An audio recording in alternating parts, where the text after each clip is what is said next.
Howdy doody, people. How are we all today? Hopefully, everybody's having a good weekend and misbehaving themselves as you're supposed to be doing.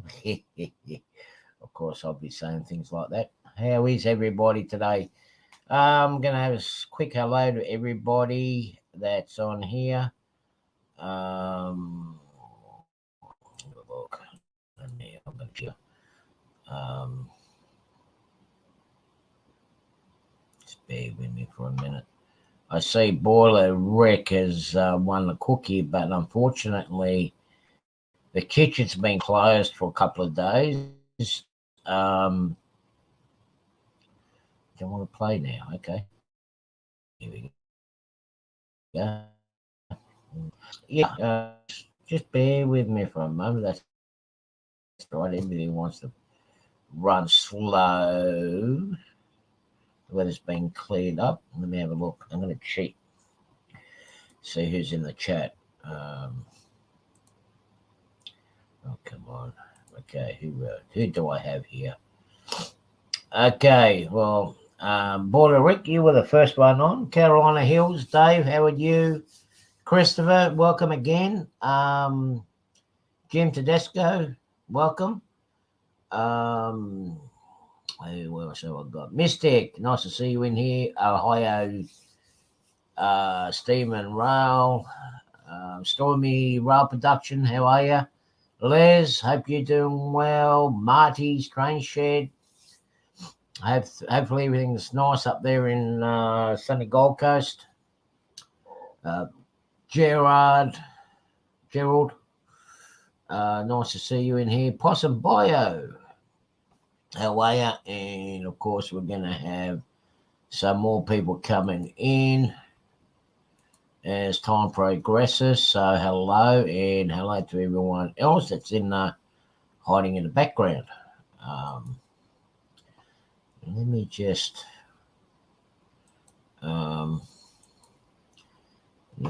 do a couple of things here, which let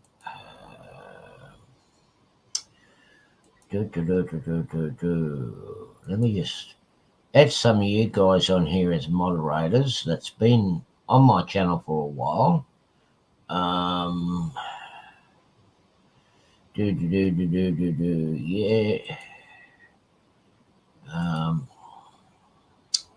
Just give me a sec, guys. Give me a sec. Yeah, hiding. Well, it's actually a very pleasant day down here at the moment, Marty. So,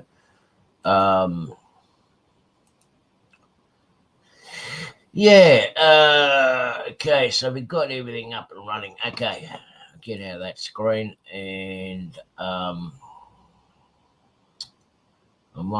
Derek, how are you? Nice to see you in here. Dwight, how are you, buddy? I'm not going for the 8.5 hours. I've got some very sad news that my record for the year has been broken by Dave at Crooked River and Derail Daryl. They beat me by 30 minutes, the mongrels. So they reset the benchmark for the longest. I'm not doing 10 hours, Artie. I'm sorry. I'm not doing 10 hours. I told you before we came on. I'm telling you now. We are not going 10 hours. That's fine. That's fine by me. That's not a problem in the world. We can always do something to beat those mongrels. Don't you worry. No, not today, matey. I got a bit of work I have to get done. So it is definitely not going to happen today. Maybe later on down the track. I do wish to say I'm going to do something at the moment here. I'm going to have to say something. I am very thankful to everybody that has subscribed to me over the 12, 18 months, but particularly in this last 12 months. I'm quite amazed. I'm 3 off on hitting 300 subs. As of the last 2-3 days, I've been holding 297. I still haven't decided what I'm going to do for my 300 sub. I know I was saying about doing a live stream for 24 hours, but that ain't going to happen till Easter. Then again, I don't think people want to put up with me seeing my face for 24 hours. Wouldn't that be a nightmare? But still, I'd like to thank everybody for your support. It's been great. I didn't think my personality and my content is being good enough for worthy of 300 subs, but thank you again. And a big, huge thank you to you, Anthony, for being such a fantastic, brilliant co-host, even though many would have kicked you out ages ago. But yeah, you've been a great support, not just here and off screen too, as a couple of good mates. So thank you. So right now, you should have saved that to the end. Hang on. Would you like a bit of dirty Kleenex? Sure. It's only been used once. Sure, thank you.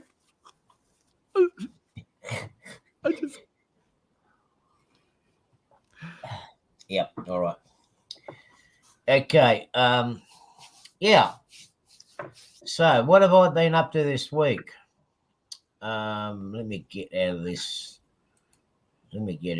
Crap. Because I can just see everything drowning out in the background. All right. Ramon, how are you, buddy? Nice to see you in here.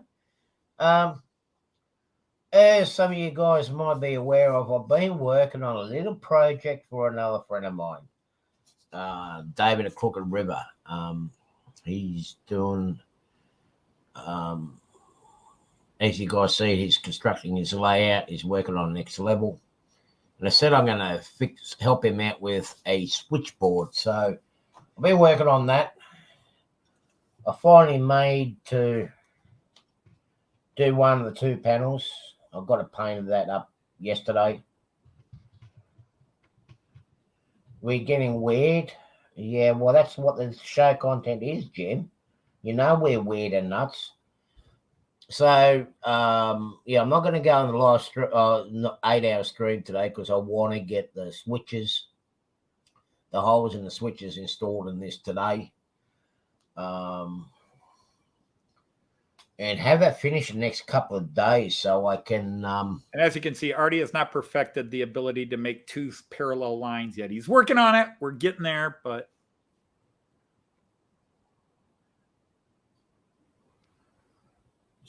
You don't know what the order is, do you? You told me you were trying to make an equal sign. Oh, bloody hell. Oh, equal sign? No. That's another project. So I've done the two yesterday. Well, them two were gas. Him and Darryl were gas bagging yesterday. So there's... Hang on, I'm going to do this. There you go. So he's got two. What's going to happen is one's going to be at the lower turnout, and another one's going to be up the other end. He's got something like 30. The siding is something roughly about 30 odd feet between the two turnouts on that track, and it's a climb that takes him up from the lower level to the second level. So I need to have this finished so I can get it over to him and make some more space at my place. I'm always weird. Yeah, I'm weird and nutty, and that's why a lot of people around here leave me alone. It's a good way to be at times. That and the smell. Yeah, thank God for the nose. Thank God we can't smell me. Even I can't stand the smell of myself sometimes. I haven't had my monthly shower yet.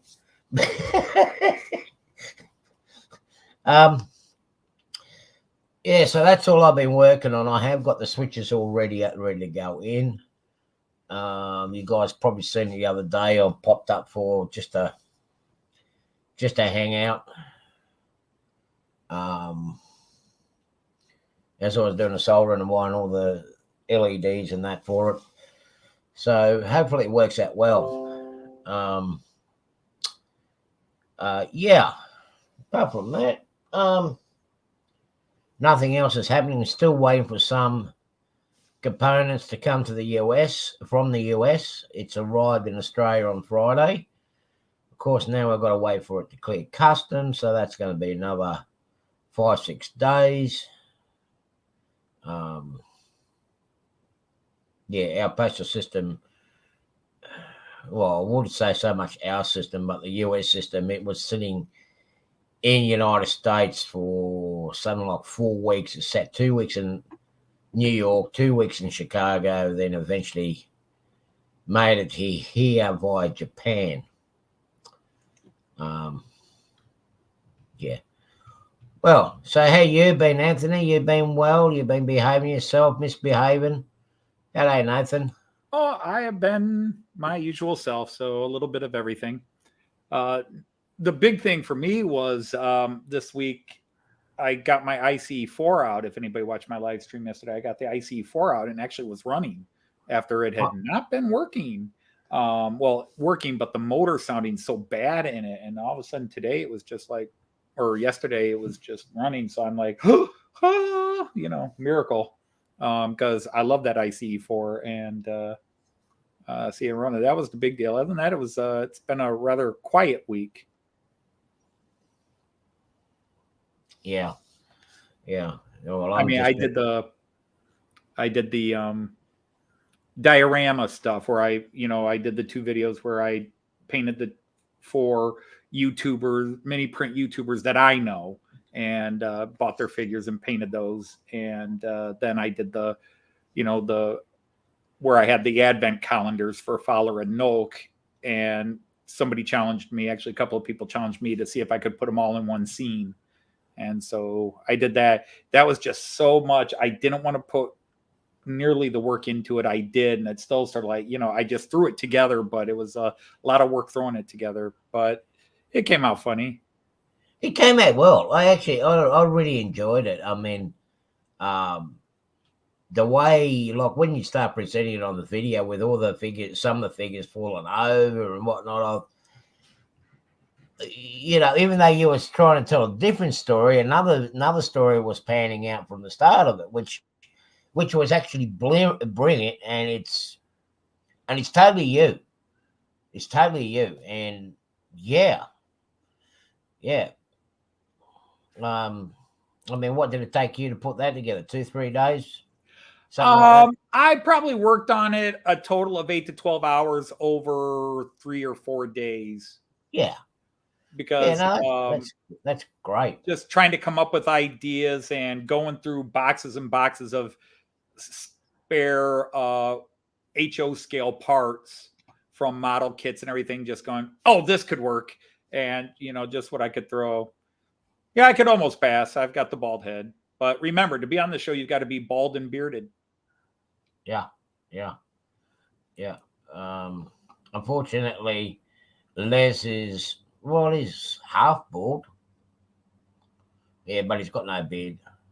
But they're not regulars. They're not regulars. No. Yeah, I haven't, as I said, I haven't really done anything at the moment. My thumb's getting worse, so I'm hoping to get that done and do some basic wiring on the top level so I can actually have 2 trains running, one at the top and one on the bottom.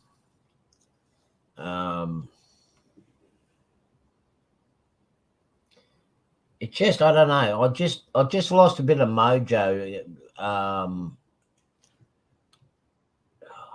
Just before Christmas, between Christmas and New Year, or a week that leading up to Christmas and New Year, I don't know. I just lost a mojo and just lost motivation on everything.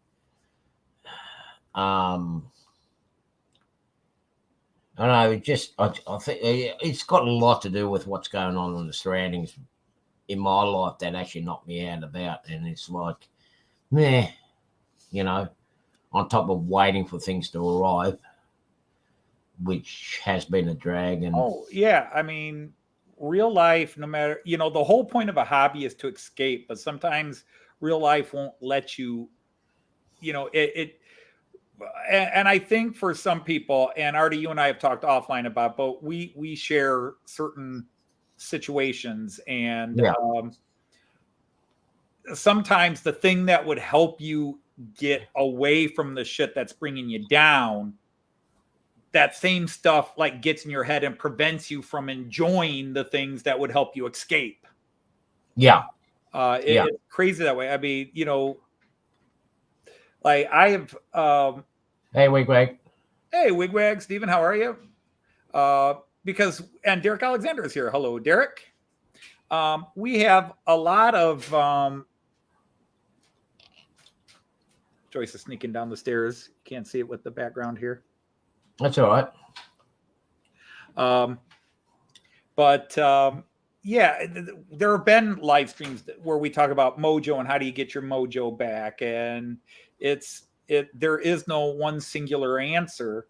I, for example, I've been fighting a real problem here. Is that normally this week I'd be starting, from the last couple of years, I'd be starting my next series of the Matt Clark, and I've only done some cursory writing because I just can't get in the mood to write that kind of humor because there's just been so much drag, the negativity of so many, just what's happened in Joyce's family.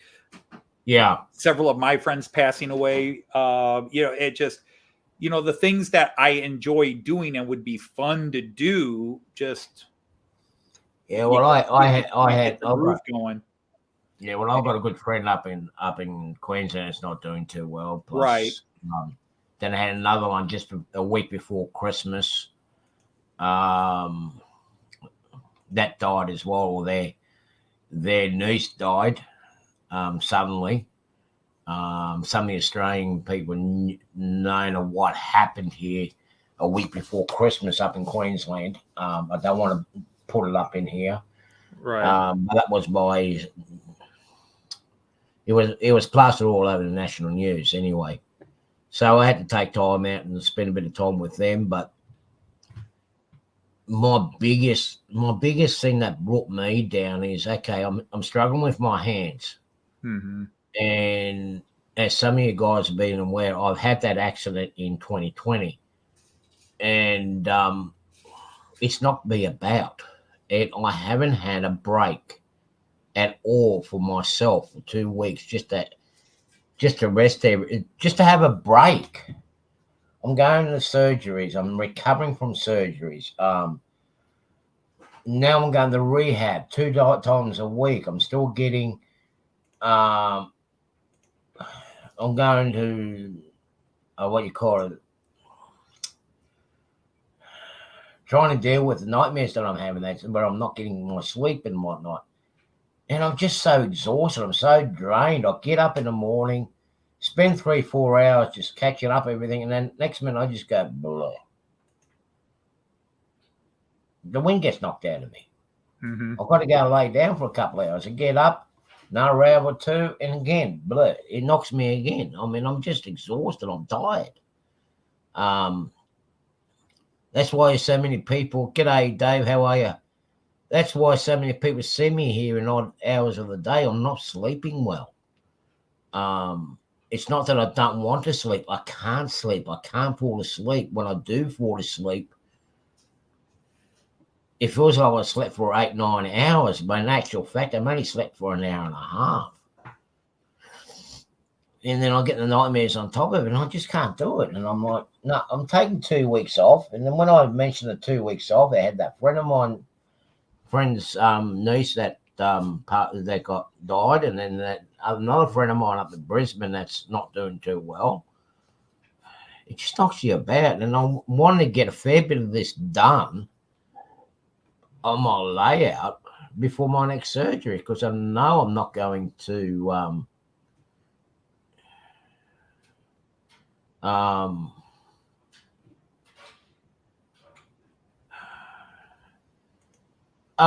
Marty, I had plans to come to Amherst, but some idiots which they are going to get a big bloody sermon from me this coming week, screw that up for me.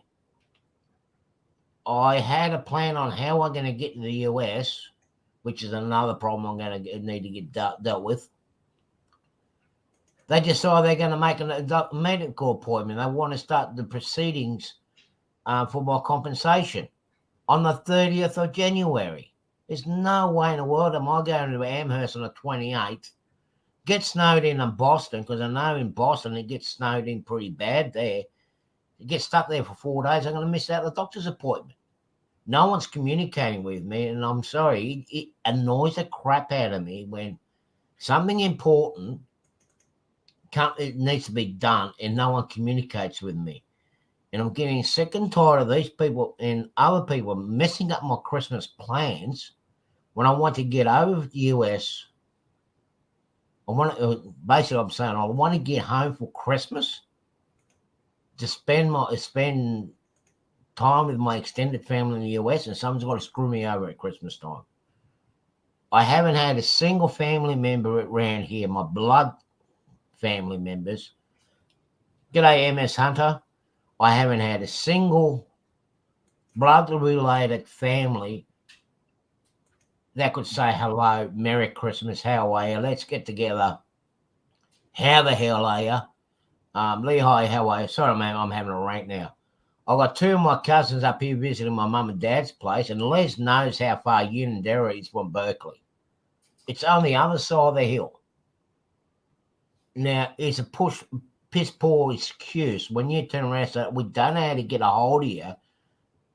When they got you on Messenger, they follow you on Facebook, but when they need this, they can get in contact with it. But when they're in the area, they can't be bothered saying, oh, hello, let's get together for a cup of coffee, or let's come over and visit you. No, sorry. And that put me down a fair bit over Christmas. It's like it would have been nice to have someone from the family to say, hi, how are you? How the hell are you? You know, but no. Mm-hmm. People in the US and the group here, this is fantastic. I mean, I'm grateful for the people that came out and hanged out with me during my Christmas show, the New Year's show. I mean, I'm grateful for it. I mean, that was the only pick-me-up that I had. But that knocks you out. That knocks your motivation out. You know, that was my biggest problem. And I'm not ashamed to share it out what the problem is, but that's what held me up, and that knocked my motivation. Amherst, I do want to go. I want to get over to I want to get to Europe this year to meet up with you guys, but I don't know what the hell's going on at the moment because of lack of communication. I can't plan anything. Right. I can't even plan to get over to the US at the moment because I don't know what's going on. And that's the legal side of things. I know after I have my next surgery, I'm going to have about 3-4 months worth of recovery. You know, I can't shoot and disappear over to the US because Esther and Homeland Security haven't got off their asses and done their jobs properly. And my lawyers over here, they're one of the biggest problems. They're not reading the documentation. I just received an email from them on Monday. We need to respond to this. And it's all the things they want me to respond to. They've got all that information. It's like, why do I have to keep sending all this information every 6 months when you've got it all there on file? You know, and yeah, it really knocks your motivation out. It really does. I mean, I want to get this done, and some people, g'day Tammy and Ray. Some people turn around and say, yeah, we'll come up and give you a helping hand with it. And you sit around waiting. You even go out and buy extra food because I'm the type of person, you come over and give me a helping hand, I'll feed you for a day or two. No, didn't even show up. Next day I say, oh, sorry. Yeah, sorry, we forgot about it. Don't worry about it. I mean, I do joke around with some of you guys, come on and give me a helping hand, but yeah, I'm just frustrated. I'm just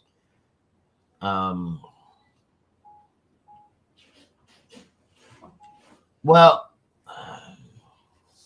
I've only got one more surgery, Nathan, and that's my thumb because I'm losing movement in my thumb here. I can't move it. If I move it too much, it's going to knock it out of joint. That's how bad it's got. And that's all thanks to insurance company because it was been getting compressed in here and the nerves has been crushed. I've got permanent damage on them two fingers. But the nerve that goes up from here, up into the thumb, how would I can't, is it a cartilage? It's the nerve that actually sends up. G'day, Joyce. I saw you sneaking up there with my laundry. But it's the nerve, like you got your blood vessel, but then you've got the other vessel that goes up and lubricates your joints. It's compromised up in this area here. And I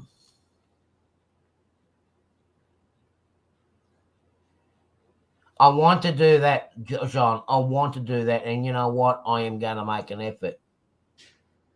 Yeah, I had 2 carpal tunnels, both hands, Derek, and that was a result of the accident. Because I did get a hard knock in this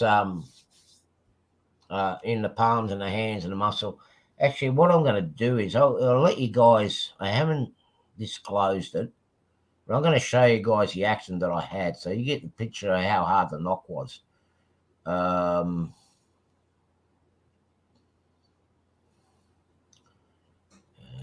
Let me just find it.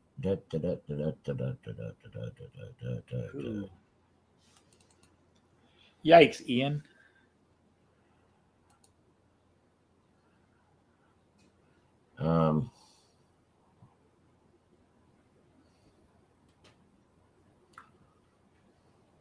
It hasn't been a fun. It hasn't been a fun ride. Let's put it that way.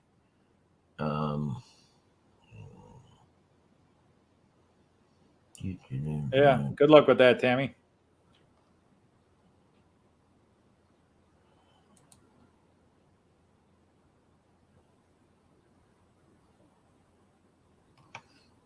What may have been here? No, not one.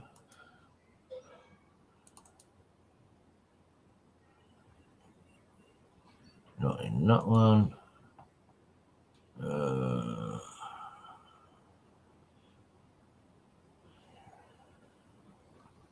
I'll be right when I want it. I can't find it.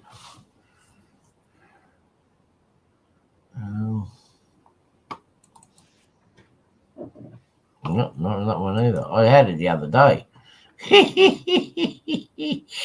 As you can see, I'm organised. Not.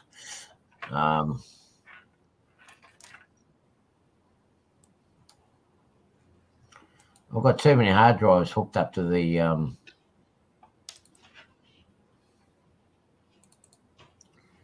I've got. No, that's not on that one either. But yeah, it.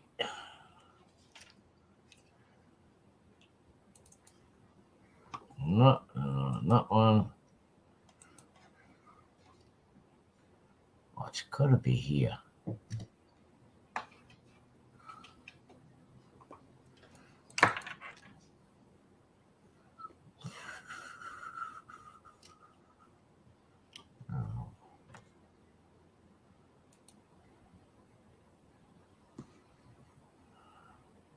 Just bear with me. Might be in this one.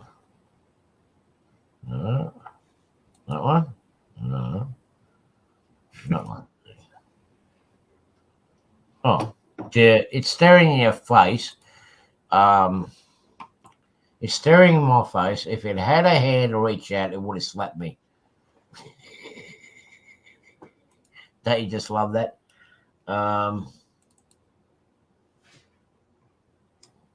Yeah.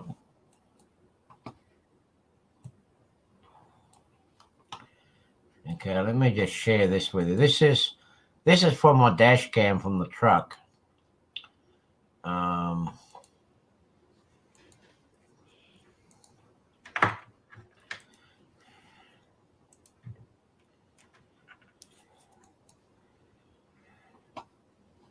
Okay. This is from the dash cam of the truck. I'll just pause it here now. You see this truck here on the right? It's done the right thing. He stopped there to make a right turn, but he had traffic in front of him. So he's done the right thing to not queue over the intersection. And he's about to move when there's this woman that comes out, tries to beat him. Now, I had to hit the anchors. I would end up in that house, but you got two pedestrians there. But it knocked the steering wheel out of me, out of my hands. So I had to hold on the steering wheel. I had to keep control of the truck. And all that smoke, that's all from my tyres. Then I try to say that I went through a red light and then I was speeding. I've been crucified for this accident when in actual fact, it was the lady's fault. And you can clearly see the light is green as you're going. Yeah, it was green, but they tried to say that I always went through red. Right? Hello, and then they said I was speeding. And it was a hard knock for me.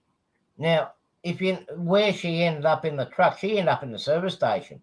But where she ended up was you got the steering wheel and the chassis. Her car ended up going in between that. And of course, that's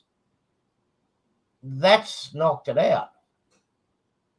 And of course, I'm holding on the steering wheel because the right hand's gone that way. The left hand one's gone that way. And I'm like, I've got to keep the truck straight. And I got two pedestrians there. I would have ended up in that person's backyard. Jim and Lee, yeah, clear as day, it's her fault because she's a blonde. One, she was a lady. She's blonde. She's high up in a local university with aged care and disability assistance, whatnot. Are we going to see how we can actually make it? It's the truck driver's fault because I'm in a truck. That's the problem. As soon as you're in a truck, you have an accident, whether you're right or wrong, especially if you're right, they still want to make you wrong to clear it with the insurance. When they came in and plugged in the truck's computer, they were disappointed. I was doing 67 kilometers an hour and an impact in a 70 kilometer an hour zone. But now I'm the one that's suffering. Yeah, she was blonde. Another thing is we had, thankfully I had the Carolina. Thankfully I had the dash cam. They tried everything with it. Oh, he was driving tired. He hasn't had a brake.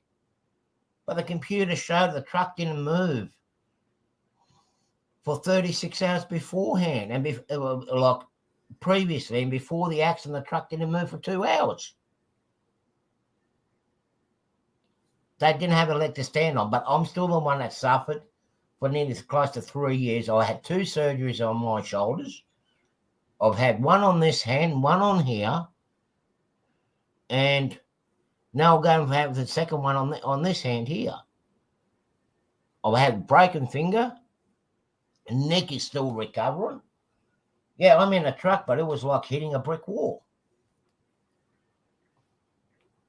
And just trying to do your normal, basic, that's it. It's always a truck driver's fault. And what really annoyed me the most of it, we were in a lockdown that time. That woman was not supposed to have been there. She was more than 5 k's out of her radius.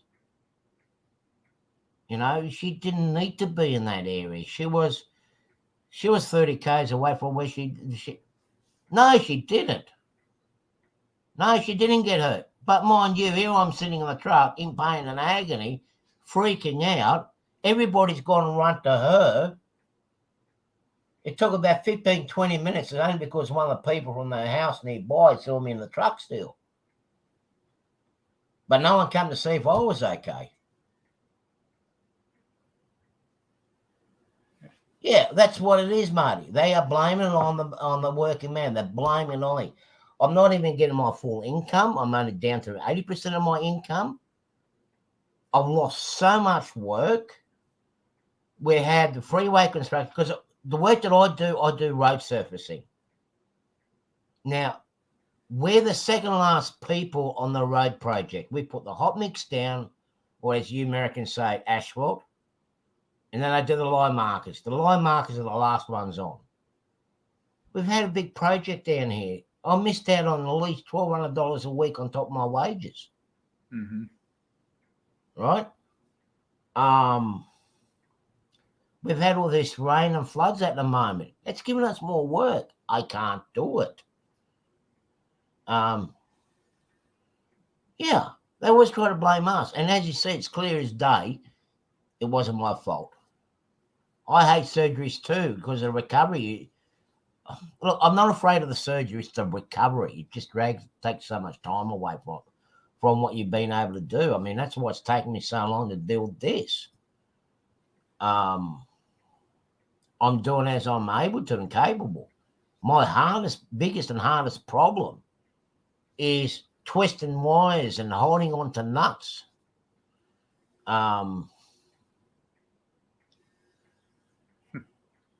Let the blonde jokes begin. Yeah, but this was daytime. She still can't even drive then. So, but she was just lucky she didn't hit the Bowser on the other side. Because it would have been all hell to pay. But when the coppers turned up, they said, we told that you went through a red light. Okay. And of course, you're sitting, you're freaking out, and you're in pain, you're thinking to yourself, now, was it red? No, it was green. I swear it was green. Well, that's the other thing. Yeah, exactly right. This is the important thing here. Straight away, drug and alcohol, that you're actually intoxicated and you're on drugs. I don't need to take drugs on my job. If I'm tired, I can pull over and go to sleep. Do I drink? No. Yes, I joke around that I'm an alcoholic. Randall, I wasn't going to say anything, Randall. I wasn't going to say anything. And I'm the only one here that was also there. Your secret. Yeah, I was there too. I called it quits because, yeah. I had to cook dinner. I had to go to the shop and get some stuff and whatnot. I was like, nah. They said they weren't going to do 8.5. They weren't going to beat my time, but they did. Yes, Les, thankfully I had the dash cam. I tell you what, I'm not leaving home without it now. I'm not leaving home without it. And yeah, but the problem is it has affected him because he takes the dash cam everywhere, and there are times where it's inappropriate, but he still takes the dash cam. You've been talking to Rochelle next door again, have you? You've been seeing the videos. And her husband. Oh, he knows about it too, yeah. Yeah, he loves it. It's one of those situations. He loves the extra cash. He loves it. He loves the extra fan because it's getting cash. It's getting it all from all fans, you see. And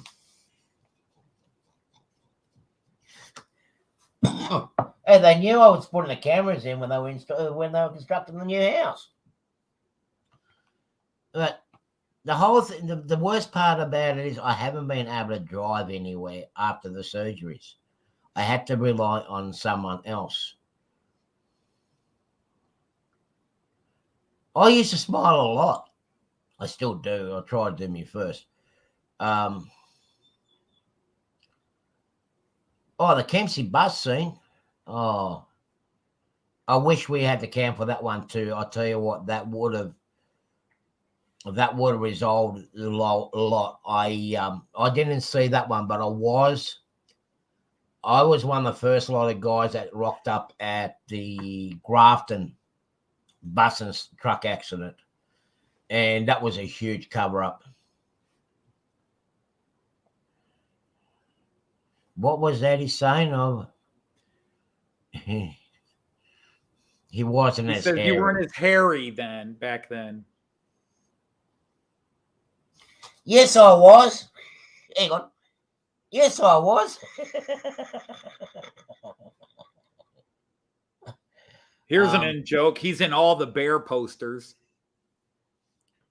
Well, yeah. Well, had to make it somewhere. Yeah, and then when I was allowed, because I wasn't allowed to drive for 12 weeks, because where the finger broke here, right, it was in such a spot. If I actually moved the jar or whatnot where the fracture was, I would dislocate the finger, and I would need to get operated on. So I couldn't go anywhere. I couldn't drive. I couldn't. Yeah, I couldn't do a lot of things. And then,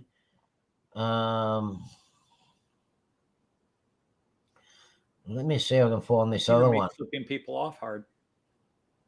Hey? Oh,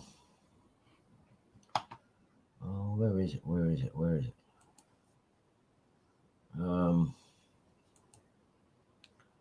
Yeah, and then I go the first day back to driving, and I end up almost get wiped out again by someone going through a red light.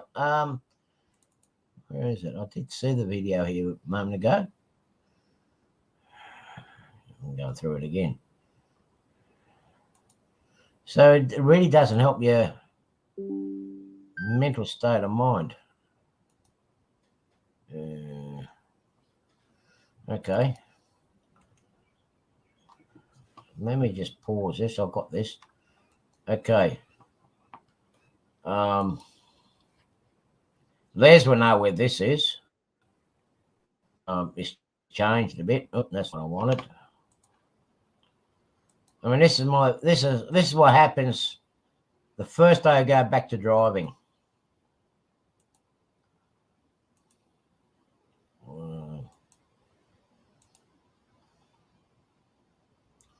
Doing the right thing. Got a red light. Lady crossing the road. Changes green. Just as I go across. Then you get taken out. Yeah. It really, and then he parks on the side of the road there. I mean, it really, what's the word? Gets very frustrating. I have gone on. How do you keep a sex maniac suspense? What was that? What's going on here? What am I missing out on? Suspense for 24 hours. Tell them to keep waiting.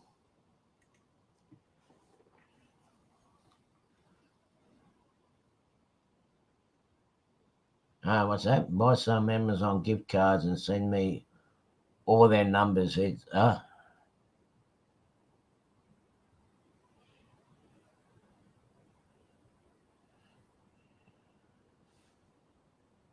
Yeah, we can do a whole show on asshole drivers and just the stupid moves they do. We all experience it, and I think if we're all honest with ourselves, we've done it sometime. Look, but I mean, not talking about your accident, just replying to some of the comments. Yeah, Rick. No. Look, I don't. Thank you for the kind gesture. It's really nice, but it's a joke scam, Marty.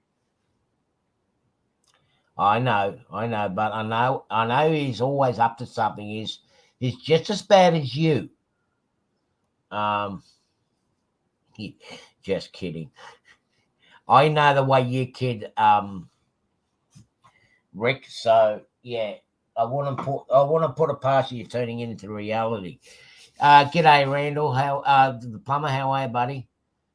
So yeah, that's what's not me about. And my the biggest help I want now or need is to get this up and going to the way I want. then it will take my mind off a lot of things.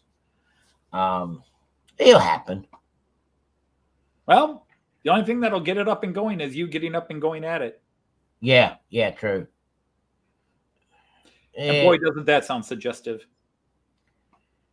Yeah. I've got to get these other projects up. Is that code? Yeah, I think so.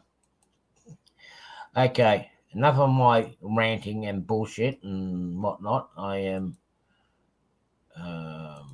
gonna let some people in and see where we go to.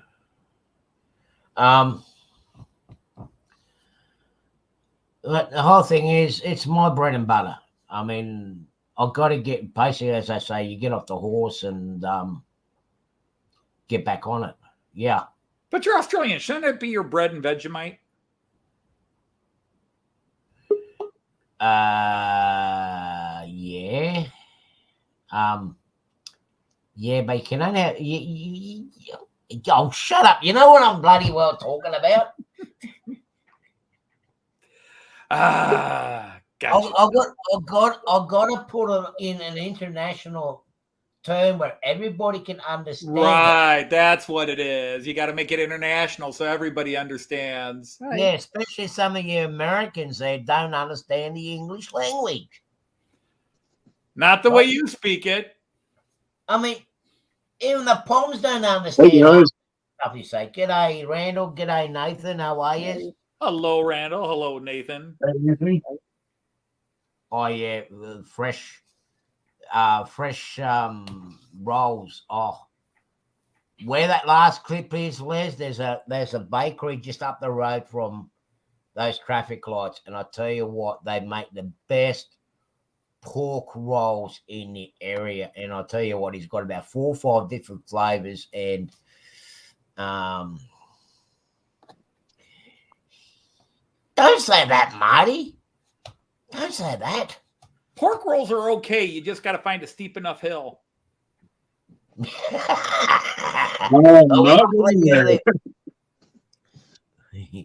got plenty of them here. Only problem is they have a sudden drop at the end of them. Artie, I don't want to worry. Oh, I was gonna say you've got a rat problem in the basement, but now you've let it into the main room. Hello. Hey, John. G'day, John. How are you?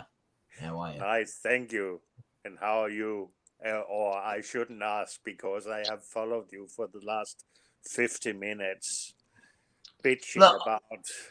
Well, I just you wanted are to alive, Archie. You are alive, and it's a new year, and we Look, should all be. Jean Ricard, he had to get it off his chest, and considering he's got double D man boobs, that's a lot to get off his chest. Well, exactly. Exactly. Someone's stolen the bras, and I don't know where they got to. Again, I'm not going there. I love it when you didn't have to go there. We drove, parked the car, and built a house. You just came along. Yeah, I'm just along for the ride.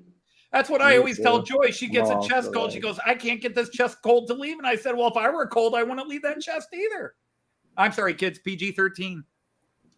It's not PG-13. We're 15 plus, remember? Well, yeah.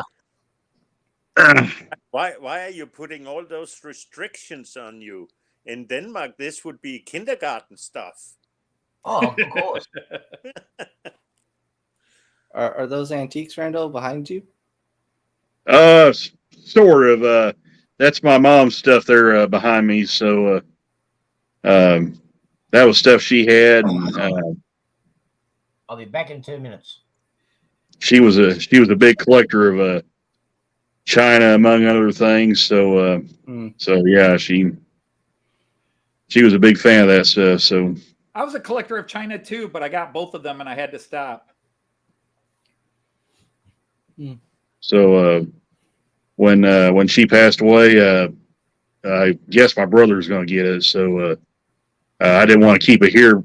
I told him, I said, they can have it because it'll just get broke here. So wait a minute, you're at your parents' house or your house?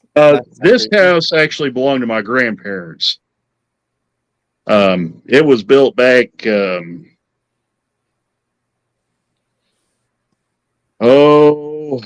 Let's see. My dad was born in 39.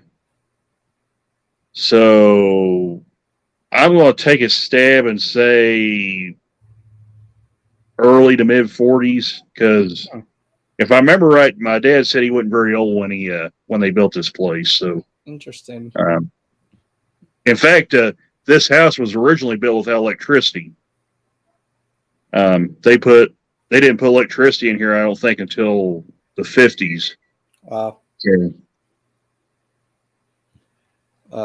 That to me, that is such a great, fun story to live in the house that multiple family generations have lived. There's 3 houses in the Toledo area my father and his brother built themselves, and God, I have one of them just for that sake. Right, yeah. We're actually going to have to eventually rip all the siding on and put all new siding on this house, because the siding that they used when they built the house, it's like I don't know how to explain it. Some of you guys might know what I'm talking about, but it's like this fiberboard type siding. It's almost like a wood grain siding, and it's starting to rot away in places. So and it's not helping. The cats are climbing on it, and they're actually eating on the siding, and yeah, it's all going to have to be replaced eventually. So yeah, that's the worry. That was my thought, Gerald. Yeah, we actually did one side of the front porch already. Put metal siding on it and put all new boards. So used often, but you said it's very fibrous, so I'm starting to go with Gerald. I'm wondering if it was asbestos board.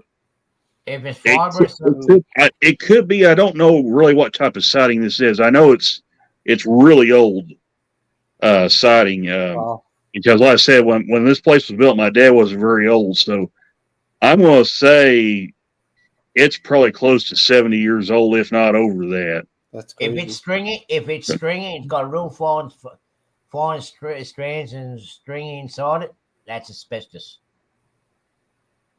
It don't look stringy, already. At least to me, it doesn't. So if you have a close look at it, if it's got strings in it, like little shaves of, basically like a heart. You'd almost have to think of it as a cross between really heavy gypsum board and fiberglass insulation. And it was very rare in the United States that it got used, but it did get used for a few years in siding. And it would look and act a bit like wood. And of course, until all the health issues about it came out, all the real problems with it, it was like iodine and some of these things that came out. It was just the perfect everything. You would have houses where you had asbestos tiles. They made floor tiles out of it, and they made sheet board out of it and sheetrock out of it. And but for exterior siding, it wasn't used very much. Now, how do I know this crap? Because I worked 2 years as an asbestos remover. Yeah. I made more money in 3 months as an asbestos remover than I made in 9 months at my regular job, my first year. So we've been trained here too with the work that I get involved with. Oh God, Rick, that would be a double whammy. Painted with lead exterior paint. Yeah. I think that's illegal in this country in the United States to use lead, except I guess what's left of lead is like the old trains, but well, you got to remember you got a lot of the old bridges too that will be coated with lead paint as well. I think some of them are mostly rusty. Yeah, but they still have some amount of lead on them. Not thick, but it's a lead paint that was on it to give it protection. I know a lot around here in our country, particularly up in the north coast between here and where Marty is and Les is. A lot of the bridges here, they actually had to sandblast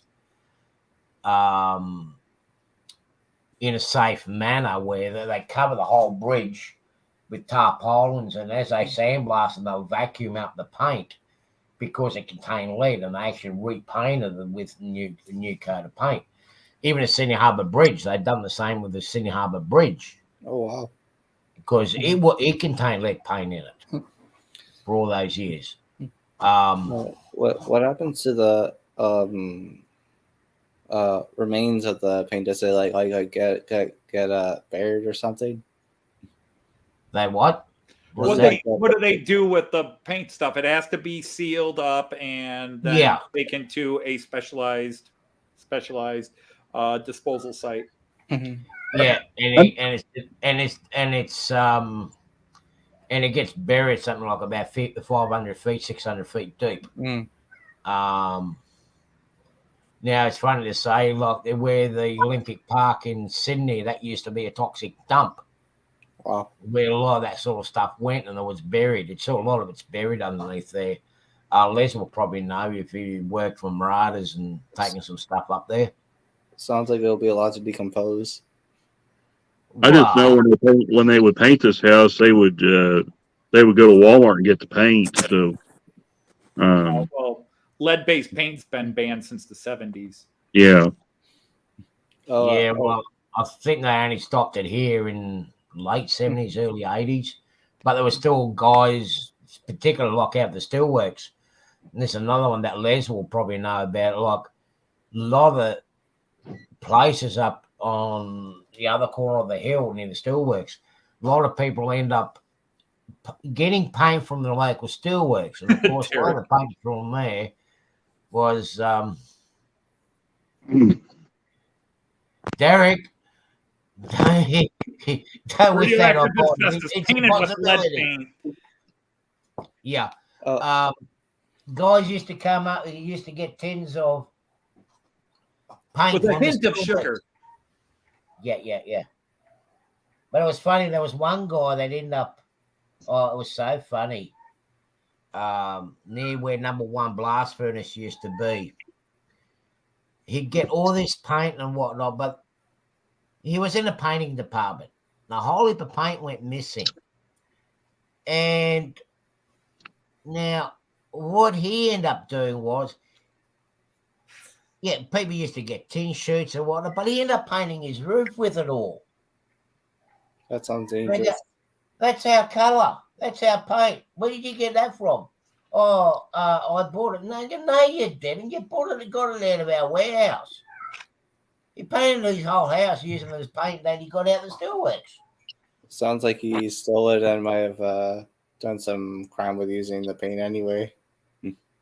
Oh, a lot of people did do that. I mean, my old man ended up getting a bit of the undercoat from the steelworks. I tell you what, I used it on my truck chassis. Like I scrubbed it down and whatnot, and then I used the undercoat I got from the steelworks. And because it's got a hardener in it, it lasted right up until I got rid of the truck. And even then, the guy repainted it. He couldn't take the undercoat off it. Oh wow! I used slow pedestrians as undercoat. So yeah, well, I used kangaroos. Particularly West Australia. Yeah, that worked. Well, that worked really good. Everything comes to an end. You cannot get tar anymore to take care of your wood, and you cannot get lead paint to take care of your metals and so on. But just wait when they found out that the plastic that floats around, we cannot get rid of that. At least lead is part of the periodic system and is a basic substance in the environment. Speaking of which, it reminds me of a video I watched on YouTube where a company was using plastic to make bricks out of plastic. Yeah, it's not a good idea because eventually the let's just say like it'll be like a filing down over time, and then the plastic might be in the air again, like particles we obviously can't see. Yeah, like we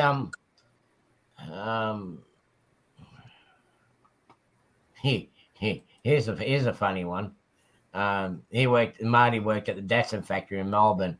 Everyone used Datsun car colors to paint their houses. Yeah. That's not a bad idea, I don't think, unless it Yeah. has something in it.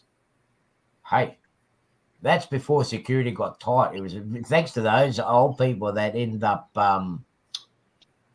making it harder for us to borrow things permanently from these places, and we get security checks. Because the funniest thing, because as we're talking about taking things from the steelworks and factories and whatnot, I'll never forget when Mum and Dad was building a house up not far from here, and he needed rebar for the concrete, and he'd done everything the right way, right?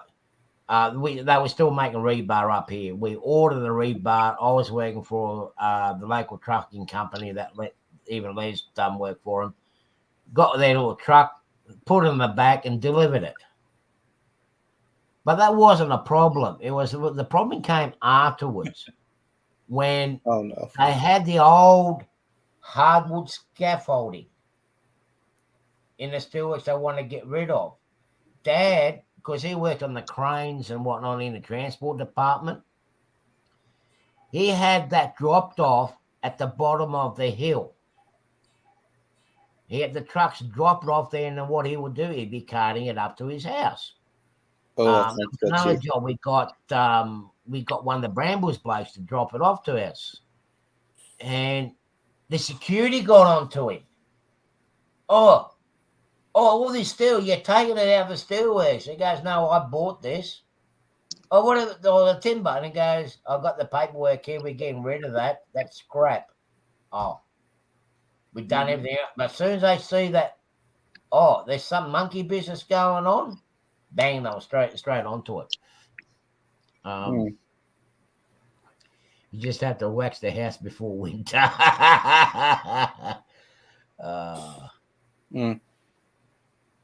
Yeah. But those were the days where, we used to get up to naughty stuff, but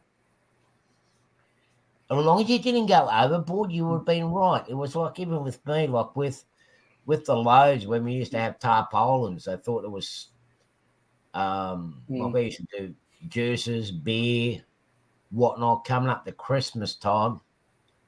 And Les will know this, being a truck driver too, used to have to double tarp a lot of our stuff to stop it from getting wet. Of course, getting close to Christmas time, the warehouses are closed. I need some beer. So what you do is you unroll the tarp, you get in the middle of the pallets. You don't take it from the side, you take from the middle, you take out what you need. Stock up your fridge and storage for the next 6 months. RT, is it? I don't know if it's true in the country where you live, but I heard in the United States is like I saw a short YouTube video where some guy was saying nobody will unload a semi truck unless it's completely clean with no clutter in it, like even a piece of scrap wood. Yeah. Yep, that's very true. I spent years, I would walk past construction sites and look at their dust bins, their scraps, what are they throwing away? And I would build, I would load the trunk of my car up, or if I was walking, whatever I could carry, and take that stuff home to build whatever I was, whatever diorama or whatever I was building. So, a lot of scrap wood, a lot of drywall, a lot of different things. Just do that, and every now and then I'll still walk past. I know I walk down my neighborhood and I'll see a scrap piece of furniture, and I'm like, that's scrap, but that board right there would be perfect for what I'm doing here. And so Joyce has helped me lug a couple of things home over the years. Well, I got some I got some thick plywood sitting out the side of the house here from when they were doing the dollar shop around the corner here, which I'm going to build a shed out of, or the landlord's going to build the shed for me outside. You I bought got a that shed for at the free. dollar shop? Yeah, I got it for I free. paid $800 for mine. Yeah, I got it for free. Oh. And some number.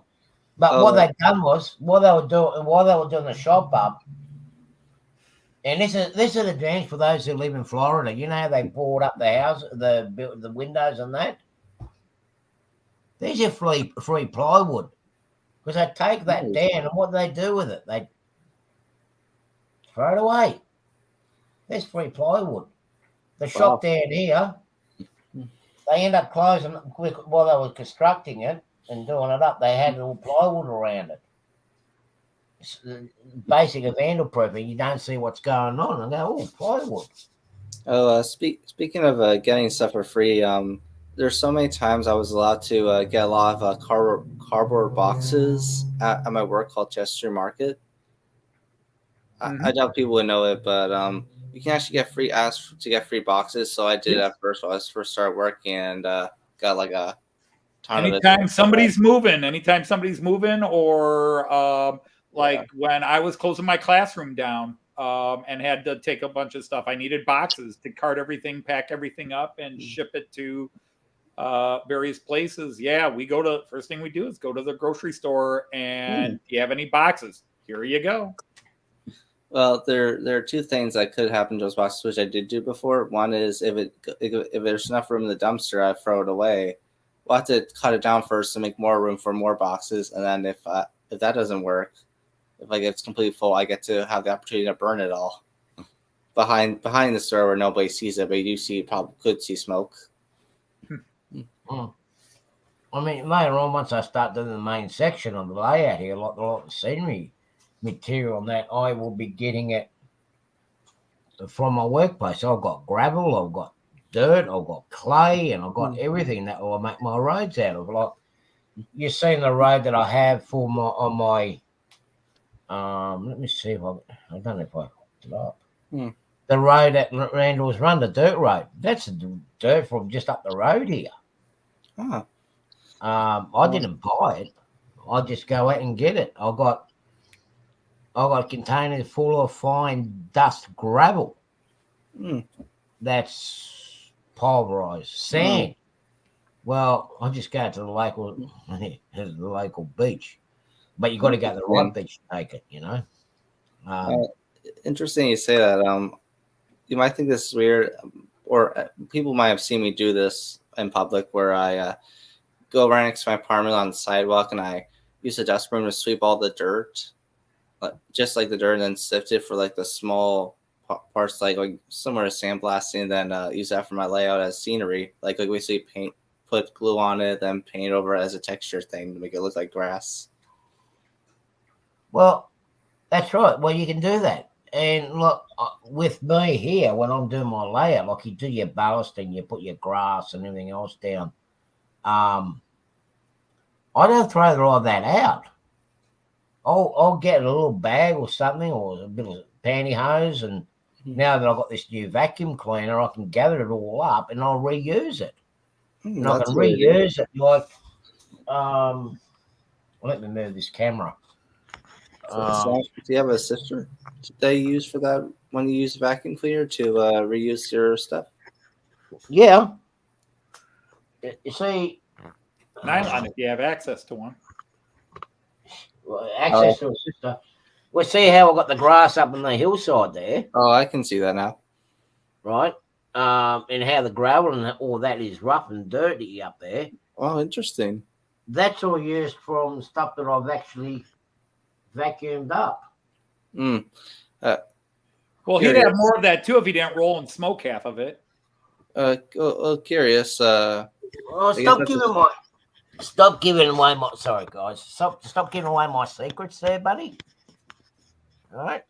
Oh, I didn't mean that for real. No, I meant this guy here. Oh. There's one problem though. If you take out natural materials, things you find in the garden or outside, you should always try to at least heat treat it. You know, Oh, put yeah. it in an oven That's a good idea. for about an hour or so on But- pretty Yeah, high cook it. heat to kill anything off that you don't want in your That's layout. a good point. And Yeah, you take anything from the yard or the garden. I'm sure Artie does that too. That's a tip for young Yeah. model builders or diorama builders: is anything you take naturally, bake it. yeah, The and- only and- thing I don't have to 350 do, to 450 for an hour, 2 hours minimum. yeah, and you also All have right. to clear it with your wife if you have such a person. Or your Yeah. mom. My situation is a little different. Because you might not want to use the oven for cooking afterwards. Yeah, I was gonna ask that, but yeah, I Well, find you, that- you try to do it in the times when they're not cooking. You don't take the roast. You don't take the roast out of the oven to bake your dried leaves and sand. No, but Why do you take the roast out of the refrigerator? I'm working on my layout. Damn it! Oh wow. when you have taken the dog poo out from the garden, you know, and baked it in the oven, I don't think that you know. Okay. I'm gonna ask now because maybe I'm the only oddball here, which I highly doubt. Who uses dog poo, even baked dog poo, in their layout construction? That sounds gross. John Ricard, I am not coming over to your house to play with your layout. That plan is now gone. That sounds unsanitary, to be honest. That depends on what want and what texture your dog delivered in. Okay. Jean Ricard, hold it. We're going to have an international conflict here now. Jean Ricard, who looked at a layout, who's looking at a picture in a magazine, trying to get an idea for their layout and says, you know what that texture looks like? Dog poo. Especially if it's got a little red crayon in it. That would be the best. Just for the record, I hate international conflict, so I'm covering my eyes. It was just You an need to cover your example. ears. If you want, we could say horse poo. You know. Sorry. So what you're saying, Jean Ricard, is your layout is all a bunch of horse poop. Yeah, exactly. That's what your layout is. Okay. You mean John that- John Ricard, nope. I'm definitely not coming to play on your layout now when I come over there. And two, I'm not eating anything you cook if you said, I've just been working on my layout and I'm going to cook dinner. is that Joyce for and I real? will be going Is that for real or is that a metaphor? That's a metaphor. Okay. John Ricard. Nathan, anytime you hear, especially Jean Ricard, but some others in here, if they mention horse poop, especially with me here, it is a reference to a cartoon I do on my channel called Matt Clark. And we have a young little character named Smokey whose catchphrase is, "It's all a bunch of horse poop," anytime he doesn't like something. Yeah. I honestly didn't know about that cartoon, but I see what you mean now. It's not super. You need to go and check Anthony's channel. You got to go and check it out. I think the horse poop started. It was series 1, episode 2. Yeah. Yeah. That was Smokey's first appearance, and he had his 2 catchphrases, which we've scaled back on because you don't want to kill the joke too much. But he's got his shucks, and then it's all a bunch of horse poop. Yeah. But the thing Smokey is famous for is before he says it's all a bunch of horse poop, he goes on one of his rants. No, Smokey, you can't do this. No, Smokey, you can't do that. Smokey, leave the room. Here, Smokey, here's a quarter. Go to the movies. No, Smokey. No, Smokey, don't tell anybody about these pictures we took. It's all a bunch of horse poop. But my favorite character in that series is not Smokey, actually. Gee, I wonder who it might be. It's Goliath. Oh, the kinky horse. Yeah. Yeah, Goliath the kinky horse. Yeah. Oh, Randall, did you do that on purpose or was that by accident turning your screen sideways? I think it's when he's leaving. Now it's like a screensaver. Sorry, I've got somebody texting me on Facebook, so I'm trying to answer him while I'm doing this. Yes, yeah, you're tipping over. Who is she, Randall? Come on, who is she? Over. Who is she? We all I'm just want to amazed. know. I'm just amazed that No, it's somebody that's having problems with their rolling stock. They're trying to convert a couple of scale trains operator models over to KD couplers, and they're not fitting. So I've got the tool here that will fix that up. Hang on a minute. Let me just reach down. Hey, Les. The truth is, the smoky voice is what Joyce knows as my nagging wife voice. When I'm making it goes back to even when my mom was little. That will fix any coupling. Somebody on destruction. The art of destruction. You just got to know how to tap it and where to tap it, and it'll fit in. Yeah, because after you use that, you buy a new coupling, and then it's fixed. Well, yeah, exactly. Oh, speaking of that, I don't mean to promote. I actually made a video of how you can actually change a lifelike coupler to a KD coupler. Yeah, it's kind of easy, kind of not, because you got to lift. There's like a centerpiece that holds it all in place. Pull it down with a flathead screwdriver or something. Then you take it all out and then put the new one in and let it all go. Then it can't be undone, sort of. Yeah, I am so wanting to go to that show, and then Joyce's family decided to have an event on Saturday. Joyce has appointments on Saturday, and then insurance bills came due. So now I don't think I'm going to make that show, but I wanted to go to that show next weekend. I was going to go down, visit my son in Columbus. Joyce and I were going to go down to that show, but now it looks like it might not happen. I'm kind of pissed off. Speaking of shows, I'm going to have a YouTube meet and greet at Northlands on March 11th. Can't make it. Don't like what? I can't make it. We have our local toy show that.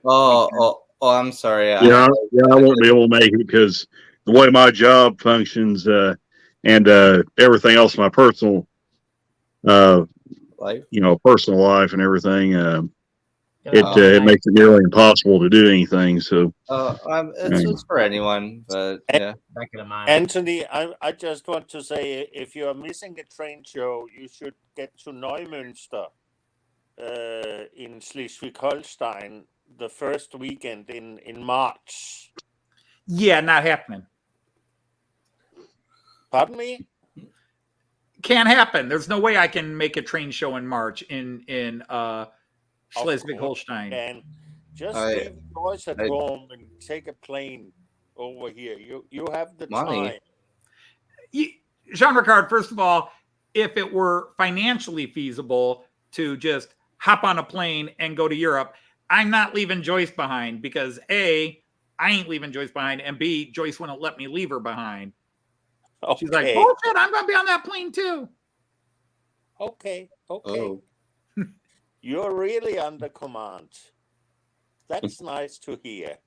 I hope one day I don't like traveling alone, especially on a plane. I'm not getting on a plane alone. Well, yeah, Joyce is my security blanket. By February 1st, you can still make it. I am man enough to admit my fear. I have flown many times, and I still hate it. In my opinion, I feel like airplanes are more of a pain to go on an airplane simple than a train because all the security and whatnot. Yeah, and as soon as I get that train over the Atlantic Ocean, I will buy my tickets.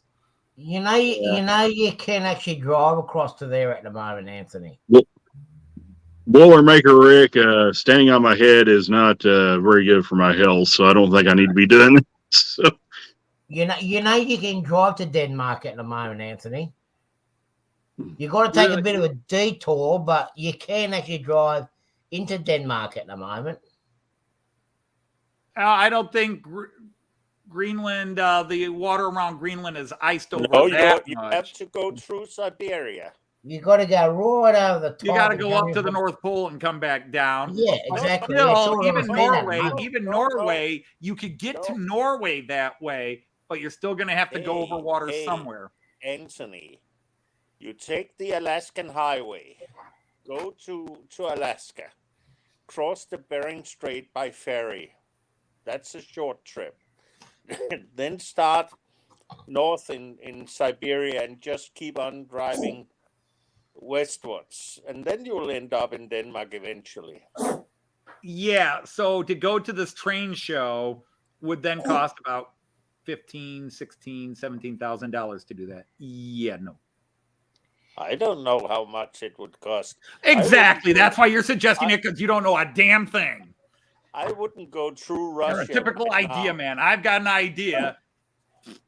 I tell you, these crazy Danes. What are you gonna do with them?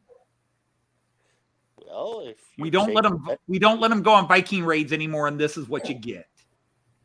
Well, look, Just you wait can and always see. hitch a One day ride. I will come with my dragon ship down the Mormy River, and you'll be surprised. You know. I would happily take that ride.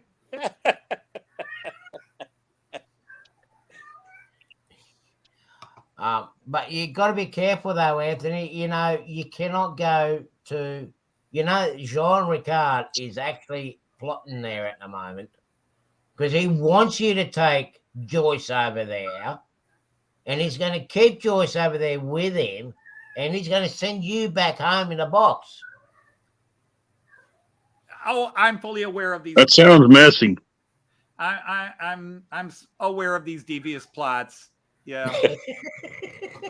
Why would I send him back in a box? Because you're going to have Joyce. I'll just use him as foundation for something, you know.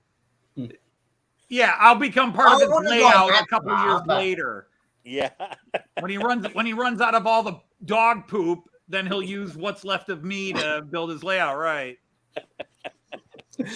Or I guess you can make a mountain out of it. That's an amazing tunnel entrance you got there, and with all that bushes around. Oh yes, Anthony's big mouth and his beard, really, when it's colored green, is making a great mountain. The bald mountain. Sounds like you should put grass on it. Yeah. But see, Boilermaker Rick right makes here. a good Castle point. Grayskull right here, babies. Oh, Boats think. 6 months in a leaky boat. That's one for my Australian friends. Yeah. RT, correct me if I'm wrong, but did you say you want to go to America to see the 2012 that I've seen? It's the steam type of steam engine. Yes. Yes. If it starts to run again, would you want to be there? I don't mean to sound weird about that one. Just curious. What's that? If 2012 is going to run, would you want to be there anyway just to see that train run, or I guess take a ride or something? Look, I'd love to be there, but at the moment I am I can't make too many plans until after 1st of May. Oh, that's right. Split Ends is from New Zealand. You're right. But I think Siemens are taking a break for now, but it's hard to say when they're coming back. Yeah, I'd like to get up there, but I can't do nothing until after 1st of May. That's why I haven't even said to Sparky that I'm coming over there for these meet and greet.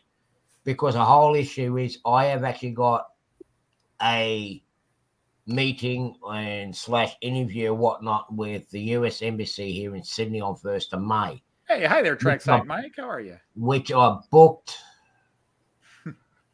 last April. Right. Wow. And that is to sort out my issue with my visa waiver and everything else to get to the United States. Sounds like, sorry. Because I've been getting a runaround from ESTA, TSG or TCG or whatever you want to call those bastards there. The visa department over here, and everyone that deals with immigration. I'm trying to do things the right way. I've got all the paperwork at the moment ready to go. Negative rant. If I can go over into the border from Canada, I'll probably be able to sort it out there. But I'm not paying $3.5 grand to get to Vancouver. So I'm just holding everything till 1st of May. And then after that, I can actually make plans whether I'm going to US, but I definitely want to go to Europe for June and meet up with this guy here and the one below you. Yeah. Um, Holy I'm hoping to go to England someday, but I don't have the money to do it, unfortunately. So it'll take a while. Hamburg may never recover.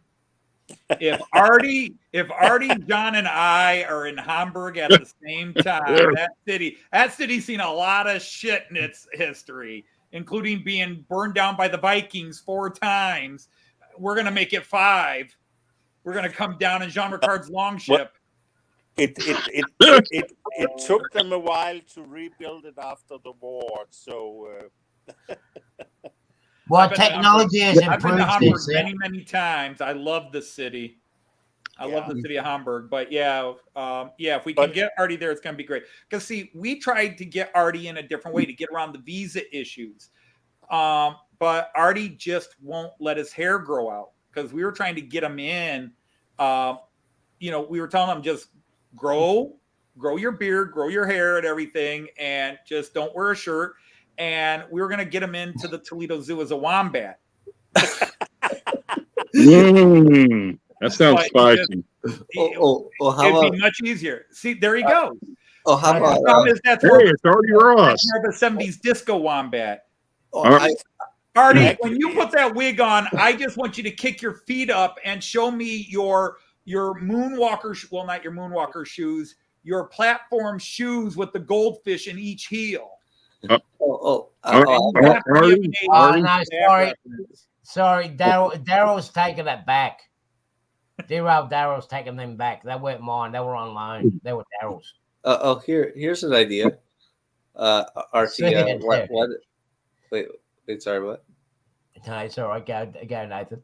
Oh, here's something funny I wanted to say. What if you had a pink hair and dress up as Barbie girl and start to sing the song and dance like a ballerina? Oh man, they'll ban me for life. Then the only visa he gets is the one to a rubber room with the wraparound suit jacket with the wraparound arms. I don't think my my brain can handle that kind of torture. No. I couldn't do that. No. I want to go to Europe this year. I want to spend my birthday in Europe. Nice. Which is why do you want to punish Europe like that? Wait. Just for curiosity, future plans to go to Europe for your birthday or like soon as possible? No, in June. My birthday's in June. I want to be in June for my birthday. Oh. Marty, that sounds like a bit of a boring movie you saw there from the 70s. He has clothes on. Yeah, but that's when they knew how to do things, That's when we had fun. Honestly, with me, the thing is that I feel kind of trapped in this country because of my disability, because of like I have to go with someone, but not to be too personal about that, but really hard to say. There's a ways around a lot of things, Nathan. I mean, you'd be surprised. You'd be surprised how many people will actually help you out, regardless of your disability and whatnot. Particularly like in Australia. I mean, the majority of the people here, you got a bit of a disability and whatnot. They still welcome you with open arms and help you get about. Hey, Jerry. Yeah, I was going to say, Nathan, if you're ever in the area when the club has their displays, I said, just drop on in and say hi to the guys. Yeah. When you mentioned 2102, I was kind of. No, you don't, Rick. No, you don't. No, you don't. No. I was during the Christmas display this past December. They ran a Reading T1 number 2100 on the O scale layout. Nice. That is a really stunning engine.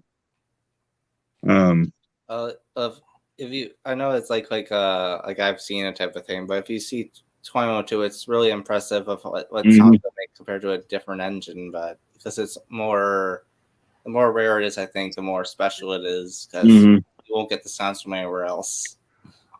Way more idling sounds than just one simple one. Yeah.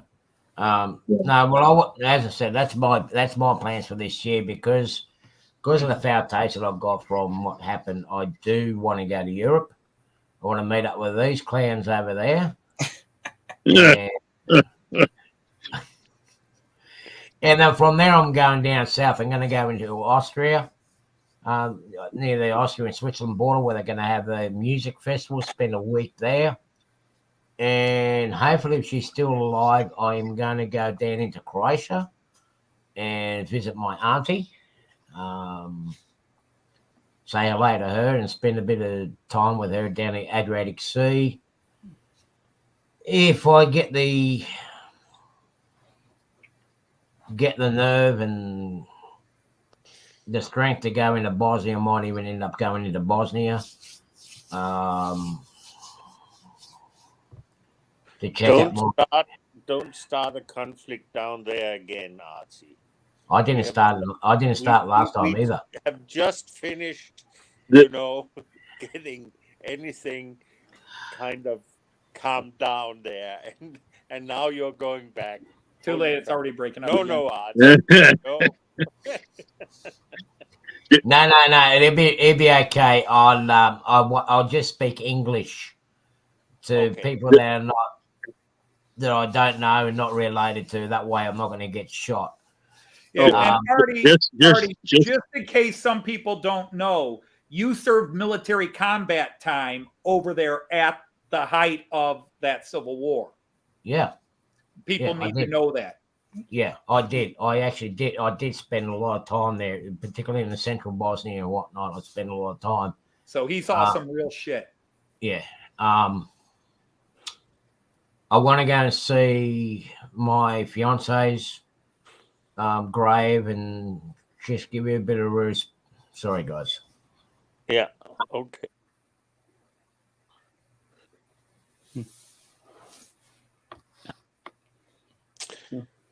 I wasn't quite aware of that. I'm sorry. That's all right. It's when we start talking about that memory comes up. Yeah. It was a pretty nasty conflict down there. Yeah. But no. So let's go back to happier thoughts. The idea of rampaging through Hamburg. I've been to Northlands. I've been to Northlands once, and I have been to Miniature Wonderland 5 times. So we're making it 6 this June. Did you say Northlands? I've been to Northlands once. Oh, nice. But I've been to Miniature Wonderland many times over in Hamburg. Luckily, did you ever come to see the Hamburg Museum? They have like a what do you call it? A city museum where they had the O-Gauge railway at the loft. Did you see that? Once. I think Hamburg is not a little too far from me if it's in Pennsylvania. Hard to say. No, this is Hamburg, Germany. Oh, I thought you said Hamburg. Sorry. Yeah. In American English and UK English, we say Hamburg. I'm surprised I said Hamburg. I usually say Hamburg. Hamburg, Germany. Miniature Wonderland, the world's largest model train. Sounds interesting, but hard to say. It's I would suggest, even if you don't understand German, you should try and Google Miniature Wonderland because they have English. They have English. Okay. And also on my webpage, we have an hour-long video of Joyce and I's last visit there in 20. Actually, I think the hour 20-minute long video is our visit there in 2017. I don't think we posted the 2019 visit. It is the standard by which all other big, massive ones are gone. Now we're also going to go see what's called Traumwerk, Hans Peter Porsche's Traumwerk down in southeastern Germany, which is his big Alpine model train layout at his toy and train collection museum. Porsche, as in the car company, he's got his toy company, but he invested several $1 million and built the super deluxe. It's not nearly as big as Miniature Wonderland, but it's like much more modern, and they used all the modern tech that Miniature Wonderland has used, but Miniature Wonderland is 20 years old, so there's parts of it that are from the old original bits. Because I was in Miniature Wonderland the first time in 2004, which was 3 years after they opened. Wow. And to think how big it is now, because it was amazing in 2004. You're saying they have grown big? They started big and got bigger. Wow. They are a giant warehouse building. In fact, That's now they're crazy. into a second warehouse building next door. But it's Northlands. How do I say this? Because I know it will anger some Americans. Northlands is awesome. No, I think you're saying Northlands it right. is special because it was done by one small family. But Miniature Wonderland Is bigger? is at another level of. No, I don't take offense for that. It's a major. It is the major. It's the Mecca. It is the holy grail of Wow. model train exhibition places. That if you are truly into model train exhibitions and you love Northlands, you have to go to Miniature Wonderland sometime in your life. And you're young. When I was young, I didn't make it to Germany until I was 40, and I didn't go to. How old was I? I was 41, 42 the first time I went to Miniature Wonderland. But 2004, 2006, then 2012. 2017 and 2019. Anthony, I have to ask you a question. The first times you were there, did you bring some of your students there with you? Yeah, the first two times was with students. What did Wait, they you're a think teacher? of it? I retired. Yeah, the first two times was with my students. We did what we call a day trip to Hamburg, and we went into Miniature Wonderland for a couple of hours. And the kids actually, at first they're like, why are we going to go see this model train exhibit? But once they went in and saw it, they were kind of like, that was really cool, because there's also a million jokes in it. And a lot of them are very adult jokes in it. Interesting. So like there's one section in the Hamburg Knuffingen model area where they're on a hill that has the statue of Liberty? Bismarck. Oh. Otto von Bismarck in Hamburg, because he was from Hamburg.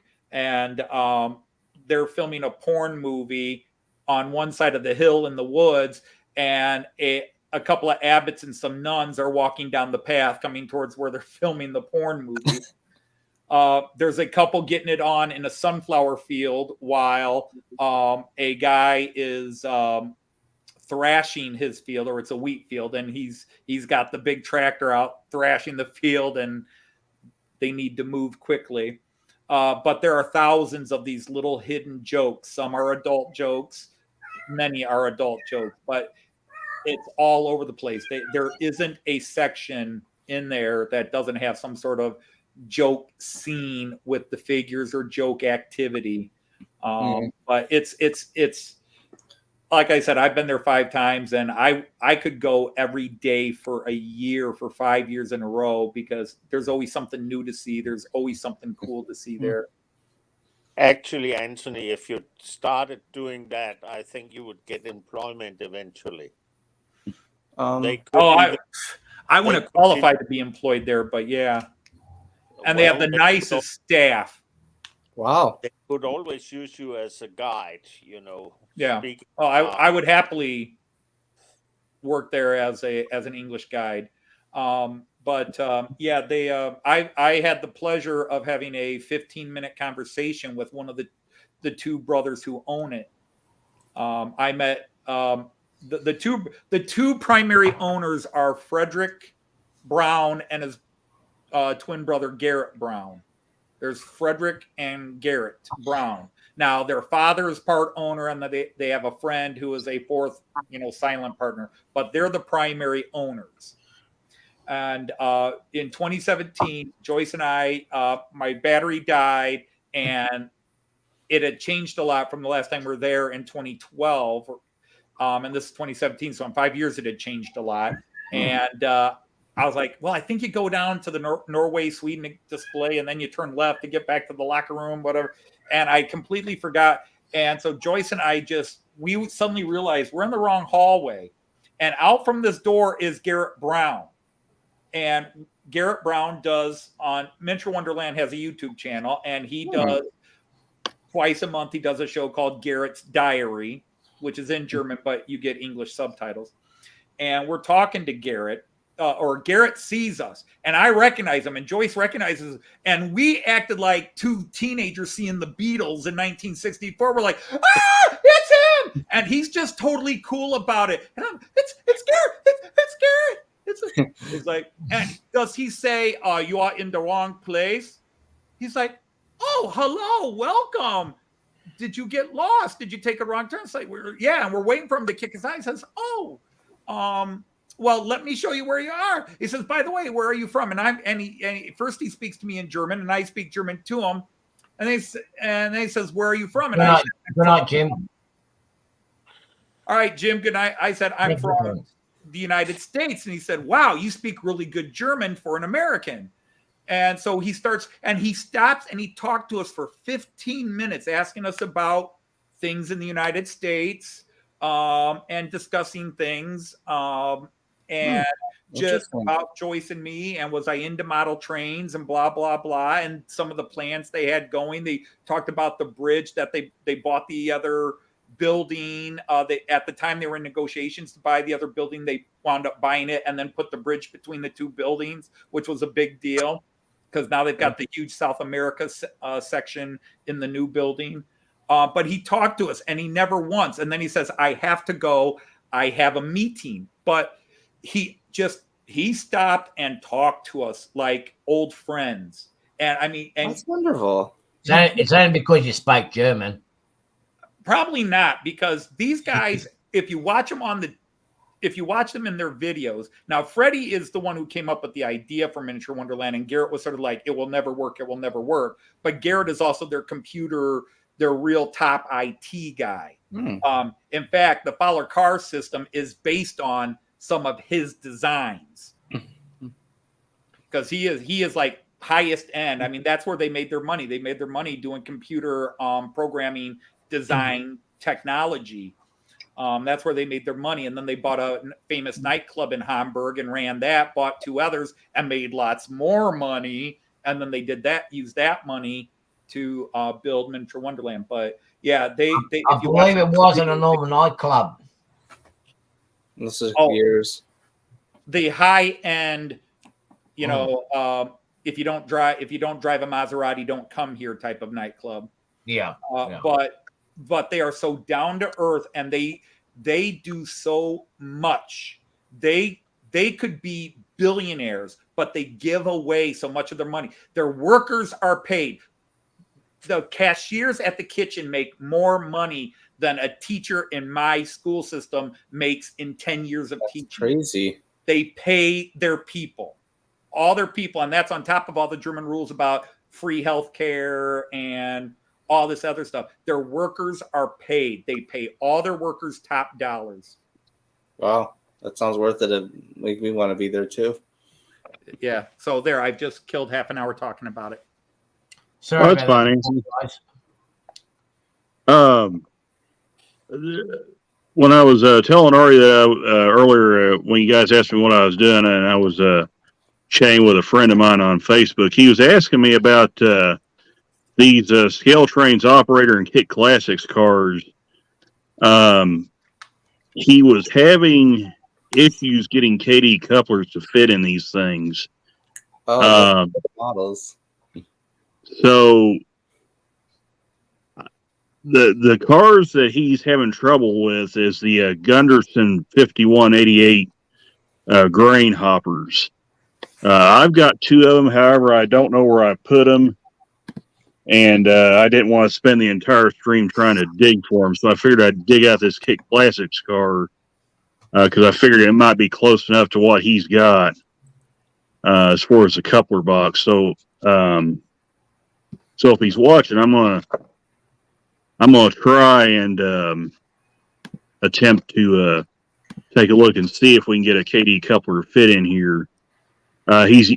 The couplers he's trying to use are the KD number 5s with the metal spring in them. I told him that I use the 158s, the whisker couplers. I figured they would fit there, but we may take one of these apart and see if we can get a KD coupler in it. There's a sign the whisker coupler should fit straight in. Yeah, they by all rights they should fit right in. So if he's watching, we're going to see if we can put a whisker coupler on this guy and see how well they fit. Well, okay, I'll let you go with that for the time being. I just want to show. Okay. I want to show people the other reason why I want to get into Bosnia. So I'm just going to share it with everybody. Go ahead, Artie. Hey. Go. Yeah, go ahead, Artie. Oh, I think I'll be going. Just bear with me. There we go. This is the other reason. So I'm going to go about 5-10 minutes of it. Now, this is in my playlist area, so anybody can go and watch this. This is not too far from where I'll be going into Bosnia. Where I stay. Awesome. Now, these steam engines are from World War II. Wow. They were made by Germany as wartime engines, surplus. And they still survive to this day. Now, I That's have amazing. ridden on one of them when I was a kid at 10 years old, but I need to find the photo and see if that number still exists. Wait, why would you think it wouldn't exist? So they are class 50s then? Now one might be. 52s. 52, okay.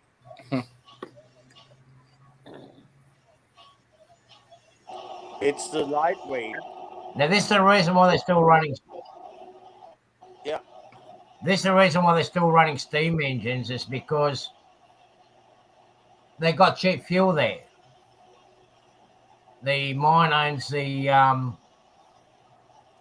mine actually owns the steam locomotives, and of course they've got ample fuel there to run their steam trains. That's why they haven't converted to diesel or electric. You're saying it's cheaper than a diesel? Well, for them it is. If you can dig out the coal off the ground yourself, then it is cheaper.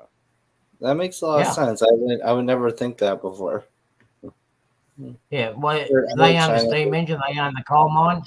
It's cheap fuel for them. Interesting. But I guess what about maintenance? Like, how do they find parts, or do they have to make parts from scratch? They've got they make do with what they've got. Now you see that one's being dragged. But basically all the above. They will skeletize it from somewhere else. Does that mean take parts they've got a few engines. There's another 5-minute clip in here in this playlist of mine, where they've actually got other older steam engines and they cannonball them for parts for this, or they'll manufacture their own. Oh wow! Wait, they make Now all this too? The coal that they use here goes to a local power station. Wow.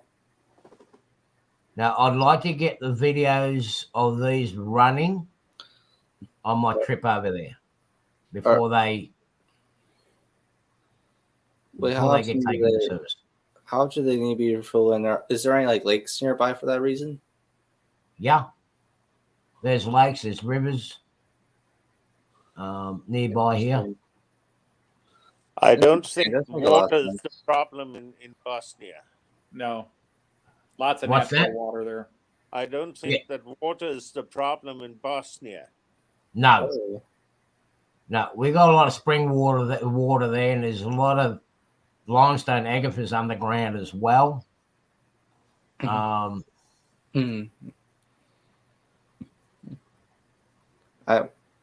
I'm surprised they would use steam engines compared to the other parts of the world, but it makes a lot of sense. Yeah. Okay. Yeah. Okay. They're burning coal, but yeah, but look what's coming out of that. It's more or less 80% pure steam. Interesting. Steam goes up and it comes back down as water droplets, as rain. That reminds me of somewhere in Boston where they still use trolleys from like the 30s or something, but they still run to this day, and they've either been modified or completely original from other parts of trolleys from other museums. There's so many reasons why they don't replace them, but they're getting to an age where it's saying we either want buses, which takes too long, or basically like a certain like bridge can't handle a certain way. That's why the trolleys still run there too. A lot of reasons.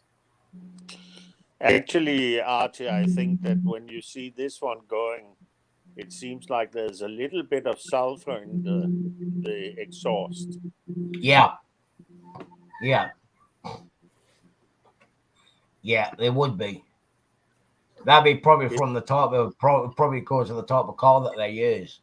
Yeah, but it seemed like there was this kind of yellow coloring of the steam. Yeah. But then on the other hand, they grow wine in the area as well, don't they? Don't they have wine fields in the agricultural area there? I don't know about. I can't remember in this area here if they do or not. Because They I possibly do know that nearby. they said in Germany, you know, in the Rhine area where they also grow wine, where they have wine fields, they said that they changed the flavor of the grapes when they stopped using coal trains in Germany, because the sulfur was absorbed by the land where they grow wine. So they actually fertilized the plants in that way. Well, yeah, because you have a look at it, you got your notice how they're still using the old signals too. Yeah. Oh, it's amazing. Excuse me. So But see, that's one of your byproducts out of your coal when you burn it is sulfur and phosphate, which is used for farming. So if they own the steam engine, they must own like an entire railroad, or is it connected with other railroads to make extra money? Yeah, no, this is their railroad. It actually, there's only a small section where they cross over on the government line. But they do have connection with the rest of the railroad net in Europe. Oh, nice. They do. Technically run a steam train from Bosnia and all the way, for example, to Denmark if they had coal enough with it, because one of the challenges would be that they don't have the fuel around in Europe anymore. You don't run coal trains other than heritage lines. Yeah, exactly. Impressive. So see, where it's coming to now is not far from the main line. And in the right there, near those trees, there is actually a little stream there. So when the coal gets delivered from a different railroad, does that mean the steam engine has to uncouple and to go back, just get another load, do the same thing? No, they'll just cross over into the mine, into the power station, run around and go back to the mine again. Oh, that makes a lot of sense. It's only, I think the line is about 30 miles. If that. Sorry, is it more like a little bit of simple switch operation where after they go to the power plant, they For the just wrong reason, Ray. uncouple, go back, and then Yeah. go around and Yeah, because you notice how they got the engines hooked up, the steam engines hooked up back to back, oh, that makes a lot of sense now. right? That's why they've done a lot of that. And sometimes they will do it in a push-pull configuration, Do they have any depending American? on how long the coal train is. Oh wow, do they have any American Right. steam engines you bought? I could not tell you. I could not tell you. There were some in the area from World War II, Oh, but I don't know if they still ran. Now, a lot of these wagons, too, are from World War II as well. that's shocking. Wow, amazing. Russian or German? I would say They are German. there's an odd chance you might find an American over there, but I seriously doubt it. I would think everything they have is Russian and German, and through Yugoslavia, a couple of Chinese imports. Yeah. Interesting. China's to make sorry. Go on, Nathan. I was gonna say China make a lot of steam engines until the late '80s, and then I was hoping to see a steam engine in Iowa because they have three steam engines from China. Yeah. They only run two of them. One it's original paint scheme from China, one it's American version, but still a Chinese train. But luckily I have family in Iowa, but it's unlikely I would see those engines, but it's okay. See, two countries that are still making parts for steam engines is South Africa and China. Oh wow. That makes sense. In some components, these guys could get it from China or they'll get it from South Africa. You see, some of our engines that have been restored here, for example, like the 3801 and some of the other steam engines, they've actually sourced new parts, machine parts from those two factories and brought them over. Is this similar to the ones that are running this video or a totally different steam engine? Totally different steam engine. Archie, But yeah, I will just say that those steam engines there being built in Germany, I'm pretty sure that the German they have a repair shop in Meiningen, Wow. in Germany, and they can fix them at any time. But of course, it will be at a German price. no, well, they got their own factory there. I'll show you this one too. Hang on. Yeah. They do? But you were talking Amazing. about the only places you could get them repaired or get spare parts from were either South Africa or China. No, there's places in Germany. That's not quite correct because Germany still have a factory that can repair any of the German locomotives. Oh yeah. Howdy, Eric. Yeah. It makes a lot of. Hi, Eric. Okay. Yeah, they most probably do. I don't know. I mean, when I get over there, I'll find out a bit more. Oh, no, that's not the one I want. I'll find out a bit more information, but they do have their own engine facility. This one goes for 5 minutes. I'll just share this one. That makes a lot. Sorry, that makes a lot of sense because you know the steam engine Tornado, that British engine that was built from scratch. Yeah. That boiler was built in Germany totally from scratch, and they're doing the same thing with a new one called Prince of Wales. I don't know if that's being done or not, but Take care, Marty. But very interesting that they're built from Germany. Yeah, I'll show you this one here. I'll get the sound off. No, that's not what I wanted. Actually, I'll put the sound on. That is an amazing looking steamer, Artie. Come on, sound on. Naughty you. It is, isn't it? Is that the same type of train they would use in the other video? Is that the same other train they would use in the video? Yeah, well, honestly makes it like German more. For the trains, I mean. Let me. Oh, come on, you. Okay, let me play this so you guys can see what's going on.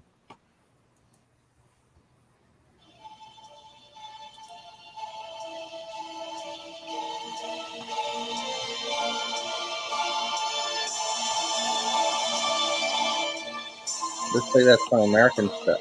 Yeah, definitely American.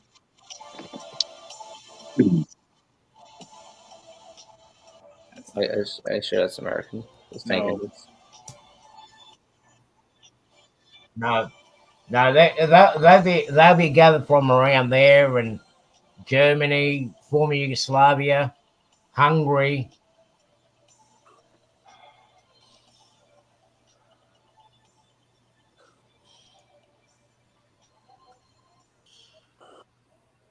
They're built by hand. There's a German the name right there, Romano and Adriano Yeah. Bulta. Wow, they must be Making built by hand, just like before. But Incredible. you also got to remember the big Austrian works. Skoda made everything, yeah. Wow. which is now, of course, in the Czech Republic. But Skoda was Austrian forever. Do they make the original parts like copy and paste on like new metal?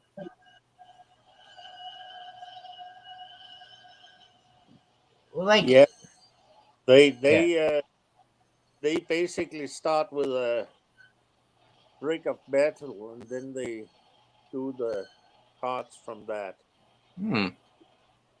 Oh, so it is a copy.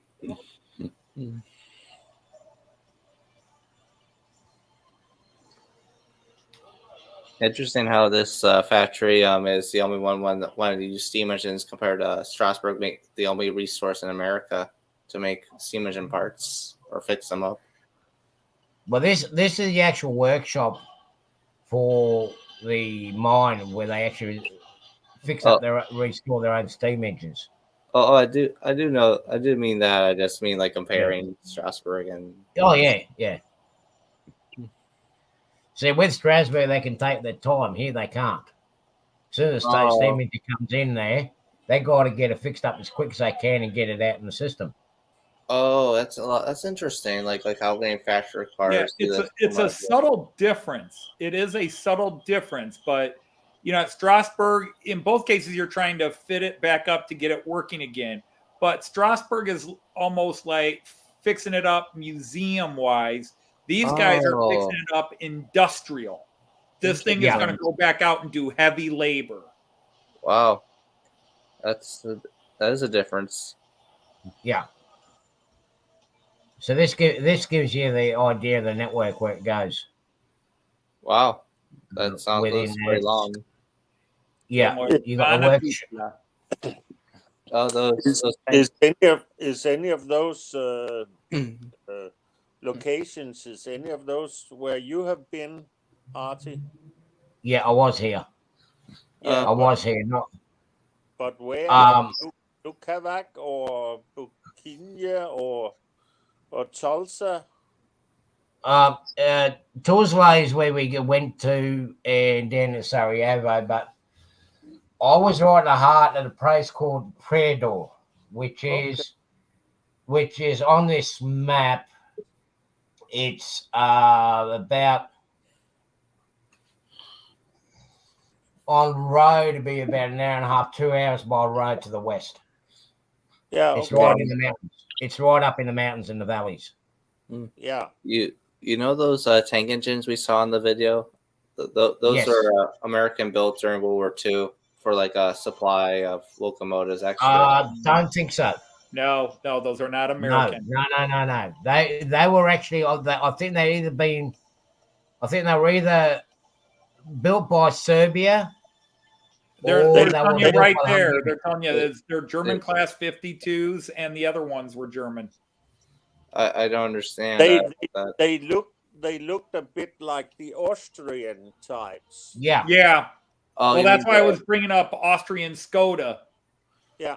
So what you're saying is they're similarly built, but not the same type of class. Yeah. Right. So, well, like any industry, ideas will get transferred from country to country. Oh, that makes sense. Similar. But it just would not be economically feasible, even if you bought an American locomotive and planned on still using it, to ship it over there. That makes sense. It just makes more sense because the Germans and the Russians had so many left over. And in this area of the country, which was formerly Yugoslavia, you're more likely to see German because in the post-war era, Yugoslavia did not necessarily see eye to eye with Russia, even if they were considered part of the Iron Curtain, the part of the Russian communist sector. Mm.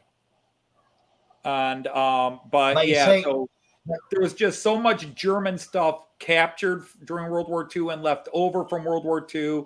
And one of the things, it comes geopolitical, but you look at the two countries that lost World War II, Germany and Japan. And which two countries really from the 70s, 80s, and 90s dominated the mechanical and industrial world, including automotive? Japan and Germany. Why? Because they had the crap blown out of them and they had to build everything new. They built everything new, and therefore better equipment, better working conditions, et cetera, et cetera. It was all new, but also that meant all their old steamers and all their old stuff was outdated. They went with more modern things, newer designs, et cetera. Oh, so all that old stuff, the countries that were always the poorer countries. Oh, that makes Yugoslavia, Poland, and that they will buy the second hand from the wealthier countries. But so for those countries, it wouldn't make sense to buy something and have it shipped from America and across Europe. It makes much more sense to just buy used German one that is probably, captured during the war, and the Russians were using it, and the Russians left it there because the Russians had their own, although the Russians kept a lot of the German stuff because the German stuff was superior to the Russian. The Russians won't publicly admit that, but they would admit it privately. Yeah. Actually, a lot of the stuff in Yugoslavia dates back to the history of the unification of the country with the Austria-Hungary. Right. Yes, that's right. Area. So they would have part of that empire or whatever. Right, Yeah, the Austro-Hungarian Empire, right. Well, that's why I keep bringing up the Skoda works, because if you guys, Americans, don't know what Skoda was, Skoda was Austrian, but it was in territory that is now a part of the Czech Republic. And Skoda makes everything, and they're still around, but they made the cannons for the Austrian army for 3 centuries. They made guns, they made industrial equipment, they made trains, they make cars today in Europe. They make coffee makers, they make cars, they make electric shavers, they make a little bit of everything. Oh, this is what the tankage I had in mind. I thought that's why I thought it was German. I mean American for that reason. Yeah. Yeah, but you see that would have swapped. That would have swapped a lot of technology back in the day, especially after World War II, and even before World War II. Now, the Austrian-Hungarian Empire, they actually, which became part of former Yugoslavia, they had advanced technology on tank engines. Wow. Your biggest tank engine that they created was an 012O. Or O? 012O. Oh. 12 axles. Oh, 12 axle drive gears. Oh, 12. And it was working in in some of the mines down there, in the clay pits and that. And that was the biggest one. They were going to go bigger, but then that means it was going to be articulated. You will have to speak with a crazy accent. Just like the big boy. Yeah. But they had the Hungarian, especially in the southern states, 012O ANC. You can actually look it up, and that's if there is a photo. I don't have the book here anymore, but it was in a book, and I read about it. I found it by mistake. Now, one of the clay pits at my mum's hometown, which is roughly about an hour's drive south of Budapest. They actually had an 010O tank engine that was actually hauling up clay from the pit and up into the brickworks. Mhm. But they were very common in that part of the area because they were small, they were heavy, and they would actually be able to do the climb. Because those grades were over close to 5%. But the But wagons were very small. But normally, when you put on so many axles, it's also to avoid too heavy an axle load on the rails. That's right. Yeah. So Now, distribute the weight. Yep. yeah. During what was it, the early 70s, when former Yugoslavia started doing electrification of a lot of its main lines, like from Belgrade to Zagreb, then to Rijeka to the seaside, to the Italian border and to the European borders, to the west of the country at that time. You would have seen they used electric engines from Sweden. Next Swedish electric engines, they bought them secondhand. But the rolling stock that you used to see, the passenger rolling stock, a lot of them were ex-German. Germany was upgrading its rolling stock. Yugoslavia ended up buying a lot of it. Right. Wow. A lot of the old Eastern Bloc countries or Eastern Europe countries, they're classed as poor countries, bought a lot of that stuff for cheap. Nice. There are some spots where you still see them. Good night, A&C. Good night, buddy. Good night, Eric. Yeah, there is. You still see a lot of German carriages that have been repainted, refurbished from the 60s and the early 70s. They're still running them around. Mm-hmm. They are gradually replacing as they getting money, as they trying to unify everything to be part of the EU. There is a chap. There is a chap that I follow. He's from near Novi Sad, between Novi Sad and Novi Bece, where they're doing electrification from Belgrade to Budapest.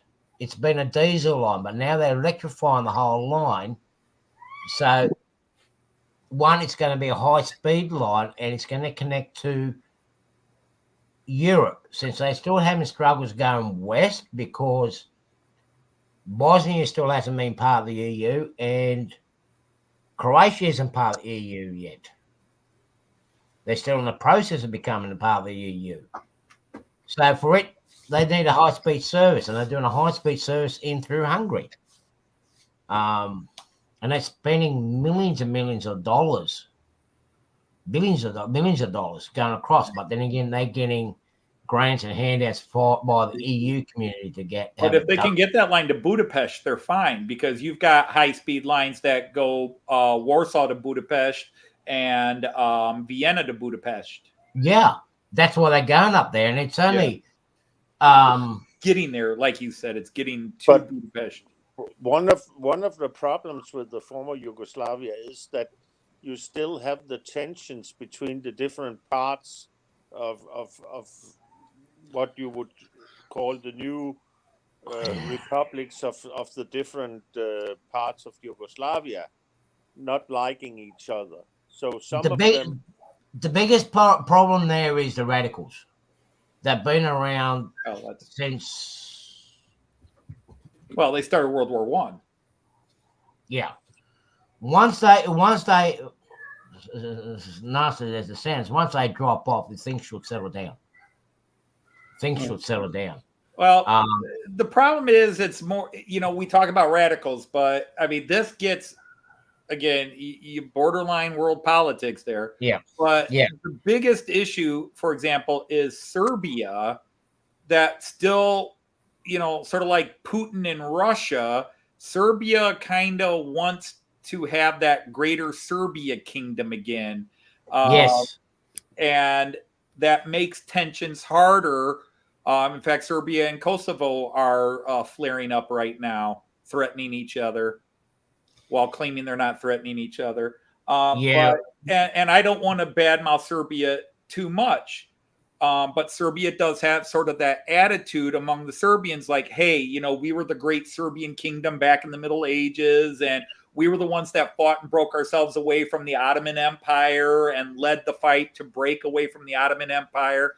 And then we wanted to create the greater Serbia because that's what World War I started as. If we all remember, it was Serbian radicals that decided to assassinate Archduke Franz Ferdinand, the heir to the the Habsburg Empire, the Austrian-Hungarian Empire. Gavrilo Princip pulled the trigger, but he was backed by Serbian secret police and what was the group called, the Serbian Black Hand. Yeah. And the sad thing is that Franz Ferdinand was in favor of the renationalization and the autonomous rule of a lot of the ethnic groups in the empire, where his dad was very ultra-conservative old guard. So they shot, you know, sadly, if you want to look at it that way, they shot the wrong guy. And of course, Austria was looking at a chance to make itself look big again militarily, and it all became chaos. But the problem is those tensions have always been there. It's and it's the problem. It's race. I'm Serbian, you're Bosnian, blah, blah, blah. It's religion. I'm Catholic, you're Lutheran, they're Jewish, and they're Muslim. Well, and initially when I was there, it wasn't so much. When tension started, it wasn't so much the religion. They actually brought in religion afterwards.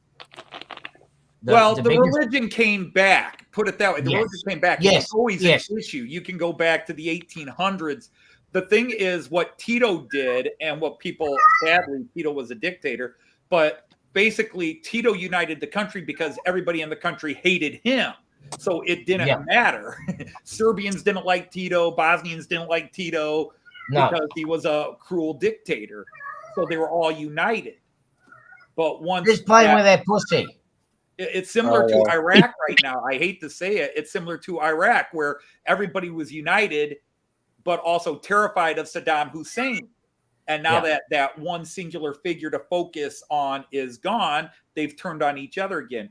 So when the country broke up, when Tito died and Yugoslavia broke up, because the funny thing is, you know, you were there in early 90s, but in 1984, we had Sarajevo was the Olympics.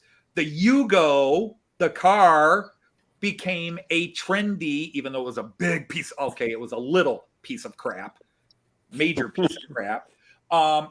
Everybody was buying them, and it was Podcasters built that car, okay?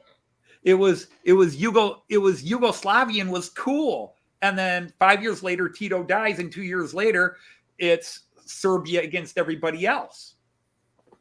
Yeah, well. And then once it became, okay, we're going to divide it up, Serbia here and this here, then it was, I'm Bosnian, or I'm Croat, but I'm a Croat Christian, and that's a Croat Muslim, and I won't live with them. And I'm a Croat Muslim, and I won't live with them. And then that shit broke out as well.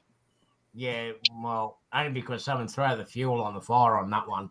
Because the way originally was planned to happen is like all those that made up the country Yugoslavia want to go as an independent. They wanted to go not independent of Yugoslavia as such, but they wanted to adopt a capitalist tax system state by state because they had no money.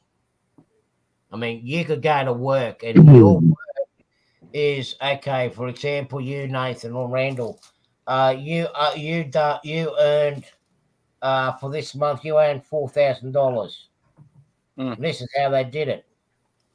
There's your $4,000 on a piece of paper. There's no money. Everyone was working on credit. Sounds so like they wanted to spread away and say, well, okay, we want our own tax system so we could get some money, but they said no. And that's when it all fell apart. Yeah, but when they tried to keep Yugoslavia together as a group of autonomous countries thrown together, the biggest problem was Serbia was 50% of the population, but 95% of the government. And that's what it was, Serbia against everybody else. And then once they kind of drew the line with Serbia, then everybody else started. And then you had all the ethnic cleansing and boom, boom, boom, boom. The economics, the economics are a cover for the other issues, just like we try to hide a lot of American political issues behind economics. Let's put it this way: that war should never have happened. It shouldn't have, but then again, you've got 1,000 years of 2,000, 3,000 years of history of it happening. Yeah. They used to say that about the Arab states, is that if everybody just left the Arab states alone, they would fight each other. But if you give them a common enemy, they'll join together to fight the common enemy. It's the same thing with China. You had these people that for thousands of years have both coexisted and fought each other whenever something prompted them to do it. But you see, there's one good thing about the Yugo car, and Corey's hit the nail on the head. The heated bumpers. So you Americans couldn't come up with that invention. It had to be the Yugos that came up with that invention. And it's perfect during wintertime, especially when you got to push it to the gas station. The famous story of the Yugo in the United States is a lady tried to drive a Yugo across the Mackinac Bridge, the 5-mile long bridge in northern Michigan connecting Upper Peninsula and Lower Peninsula. And it gets windy up there. And her car, I mean, you don't want to laugh. She died. Her car was blown. Yugo was blown right off the bridge. It was so lightweight. It literally was just blown to the railings. The wind got under it, lifted it up, and threw it over all the security fencing. That's how lightweight and cheap the Yugo was. That's pretty sad. We had a 1-year period where it was trendy, and lots of people bought Yugos because the Sarajevo Olympics and building up to it was, look at this wonderful, revitalized, this capitalist, this former communist country that had broken away from the Warsaw Pact and was going capitalist. And but the thing is, this is the whole thing. Yugoslavia, Tito, he was like Attila the Hun. Okay. He played the communists and he played the Western one. He was playing both of them to his own benefit.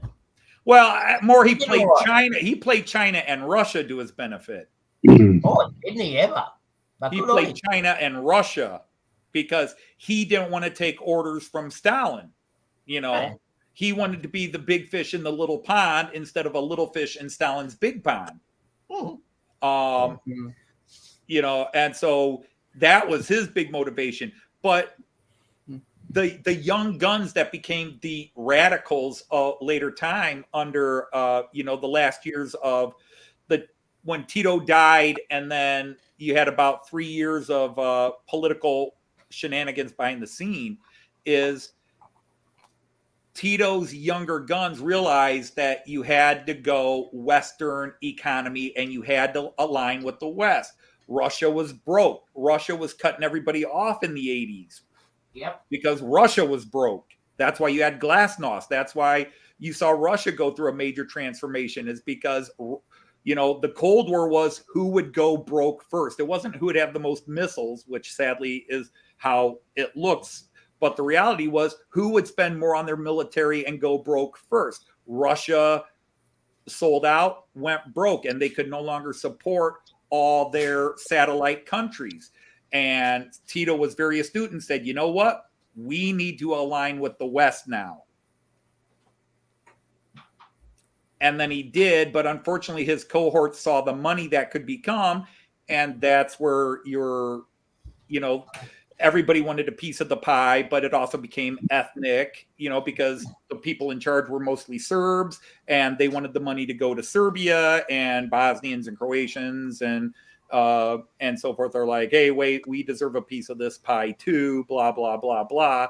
And then as that infighting broke out, then it became territorial, and then it became religious, and then sadly, people like you got caught in the middle of a no-win situation. Uh-huh.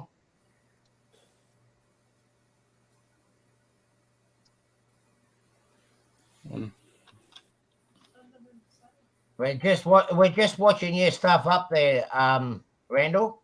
That's fine. So this is what my friend on Facebook was asking about, putting these KD couplers on this Scale Trains operator Gunderson 5188 car. He said he was trying to put number 5s on this car and said they wouldn't fit. So I figured I would try these 119 Whisker couplers in this thing and see how they would react. And they fit like a glove. I mean, they move fine. I don't see any binding at all. So, yeah, well, you should see JD Grandpa Rail's new video today where he puts new couplings. It's not quite as easy for him. mm-hmm. I'll just take my NEM European sockets and I like easy the trade out, NEM trade in. sockets. I mean, they should all go that way. I reckon it'll be nice and easy to change the couplers over. What, Americans go the way other people do? How dare you suggest that, sir? Now Yeah. I'll wind up taking these back off and modifying them for bottom shelf couplers, but they fit pretty good. Yeah, They look good too.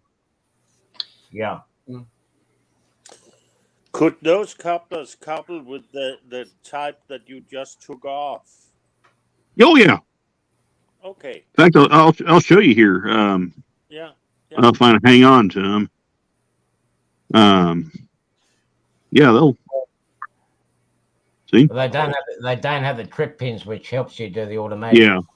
Well, and two, because the Scale Trains operator cars use a plastic coupler.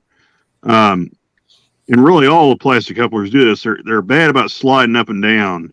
Yeah. And coming uncoupled. They don't stay coupled as well as the metal couplers. Okay. And especially as well as these KD 119s. In fact, these things you really have to watch them because it can actually be a problem getting the cars uncoupled from each other. Hi, Chris. So, No, you're not late. But isn't there something about with the wire that goes down from the coupler? You can uncouple it by a magnet. oh yeah, they sell magnets for uncoupling, and they also sell a special tool that you can use as well to uncouple them. But usually we don't have any magnetic uncouplers. I don't use them, so a lot of times I'll just cut these trip pins off so they don't hit on the pilots of the locomotives. So I can't see where my uncoupler is. That's one thing I've got to do this week is clean up my room. It's been fun, but I'm gonna go. that's Okay, what I Nathan, get for. Yes, take care, Nathan. thank you for coming. It's great to see you again, buddy. Same. Agreed. Right. Hope to be there again. Yeah, no problem. See ya. See you later. Have a good one. Yeah, Yeah. Dwight Curley asked who's standing behind me. That's actually me behind me, except 60 pounds more of me than today, 65 more pounds. But that's Garrett Brown from Miniature Wonderland, just in case anybody... Oh, man, that's a scary photo. I look at myself and I'm like, I can't believe I got that big. This is one of the pictures I looked at and was like, huh. But it still took me 2 years and a doctor telling me I was building up to a massive heart attack before I finally decided to drop all the weight I had gained in my late 40s. But Quick that's question. the ghost of 2015, isn't it? 2017 there. 2017. Just a quick question there, Anthony. Yeah. You sure you weren't adopted? Yeah, You I'm might- sure. You might be my missing brother. Because your facial complex in that photo looks like my... Yeah, almost Well, then like you my must have younger been brother. adopted and you're not really Hungarian. No, there's no that way. could be a- My dad could tell the world I was adopted, and nobody would believe him because, as we've mentioned before, all of us men Dodges are clones. There is very little difference. Some a little shorter, some a little fatter, some a little skinnier, Don't some a little taller. A few do keep their hair, but well, No, that could no, be a possibility too, because I kept getting told that I'm a bastard. So now we hear that the Dodgers, beside making a great car, they are also the original of the spitting image. well, I'm not claiming original on that, but unfortunately, it's true. You can line us all up, and I've got cousins that look like my twin brother. It's ridiculous. Take care, Corey. not Corey. You know what? I demand a DNA test. I want to claim some of that. I want to claim some of that dirt over in England, Scotland. Let me see if I can do this one. This might not work as well. I don't have any pictures of my dad, but if I can add one more, I have to find it. Let's see, is it in pictures? Okay, it's not in this one, but I can put one of those up too. So if it's not in there, oh, here it would be. That dang fingerprints all over this car now. Well, at least you know how to identify your trains if you have fingerprints. Yeah. While you find that, I'm going to go make myself another cuppa. Yeah, go ahead. Because somebody keeps drinking my coffee. Bastard. It won't let me get the whole image in. Damn it. That's not going to work. That might work. I could just share the image. That is my great grandfather right there. You know what? That looks so much like my mum's younger brother. That is my great grandfather, born in 1865, I believe, or was he born in 61? I reckon you and me are related. But yeah, this that is the thing is, if I were to put up my high school sophomore, junior, senior year pictures, you would think it was me doing like Jack Nicholson in The Shining, where I suddenly appear in a picture 60 years before I was there, or 40 years before I was there, because that's pretty much what I looked like a year before I met Joyce. And Luckily, you changed before you met her. Well, for better or for worse. And then his dad.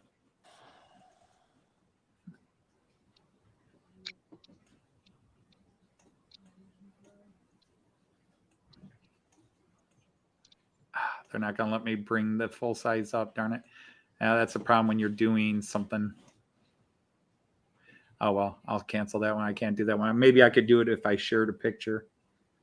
Don't know if I can share screen or not here. Might be easier that way. Of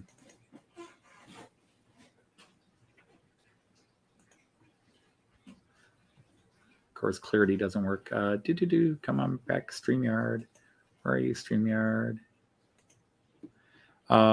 Where is the share image? Can I do that? Oh, present. There it is.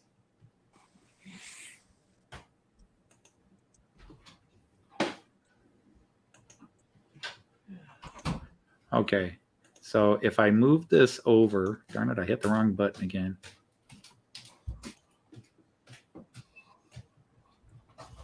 There we go. If I move that over there, I should be able to do this. Famous last words. Not now.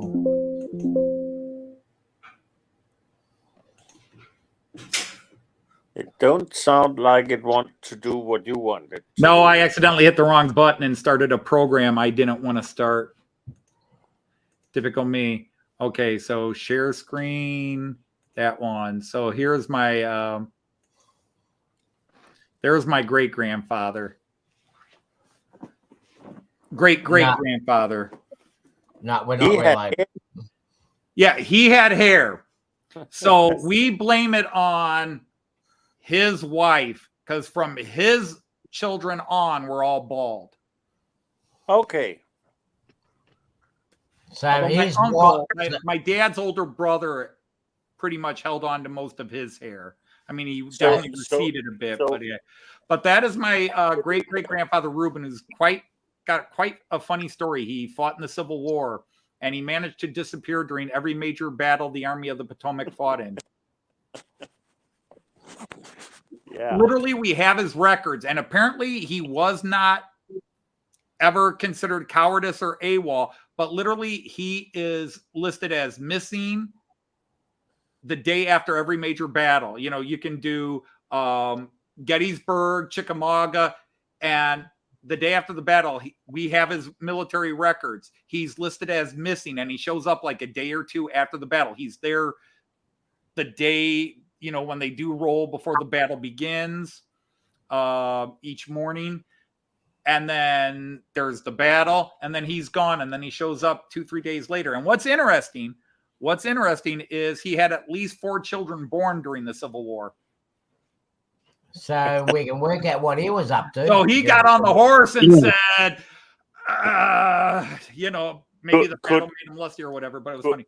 But yeah, those of you who know me when I don't have the full beard, just wear the goatee. I did this with my students. I threw this picture up my last year of teaching. I threw that picture up on the board and stuck me next to my kids. Just went, "That's you, Mr. Dodge." And I'm like, well, he's got hair and I don't. But yeah, it's scary. We are clones generations back. Could one say Reuben here? Reuben's funny because yeah, he managed to keep disappearing after every major battle. Could one say that he is the one that had made the sentence? He dodged the bullet in some way. I'd go for that. He dodged a lot of things apparently, because if he was running away from the battle scared, he dodged the hangman. Yeah. So there, nobody gave a damn shit about anything I just said, but I said it anyhow. So there it is. Yeah, it's all right, Gerard. Oh, I'm not going to be in much longer here either. I'm going to call it too. But I noticed that Derail Darrow hasn't turned up. I think he's in the bad books with his other half. We've been up all night and not coming to Daryl bed. may still be asleep. I don't know how I'm still awake after that. Yeah, he could be too. Yeah, I can't believe, Randall, I can't believe as hard as you've worked and as tired as you've been that you haven't just fallen asleep here. It's probably too tired. I am impressed. I will probably fall over in bed and sleep probably all night tonight. So, well, I'm glad I'm not. Couldn't Dell also be challenged by the? I have heard that California is pretty hard hit with the weather right now. Or am I mistaken? I don't know. Last I heard, that somewhere out there they had like 10 inches of rain or something. Was what I heard. Yeah, they were getting excessive amounts of rain, but I don't know. I really think it may have been he did 9 hours and he just. I need a break. What are you all complaining about? It's only 20 minutes to 5 here in the morning. I'm not complaining. Dude, I'm ready to go for another 9 hours. That way I'm past out again tomorrow. I still want to get this. I'm not doing a 9 hour bit. Or if I were to do a long stream like that, I would have to prepare myself for it. I was shocked. A stream started and I decided to go to bed kind of early last night. And I had just looked at my phone and said, oh, Dave from Crooked River has started a live stream. And I got up and I thought my phone was messed up because it said the stream was still on. And I'm like, wow, I refreshed my phone. Like, did it lock in at that last time? And it refreshed and came back. And then I looked down and it said 9 hours. And like, damn. It's almost like the one that Archie did.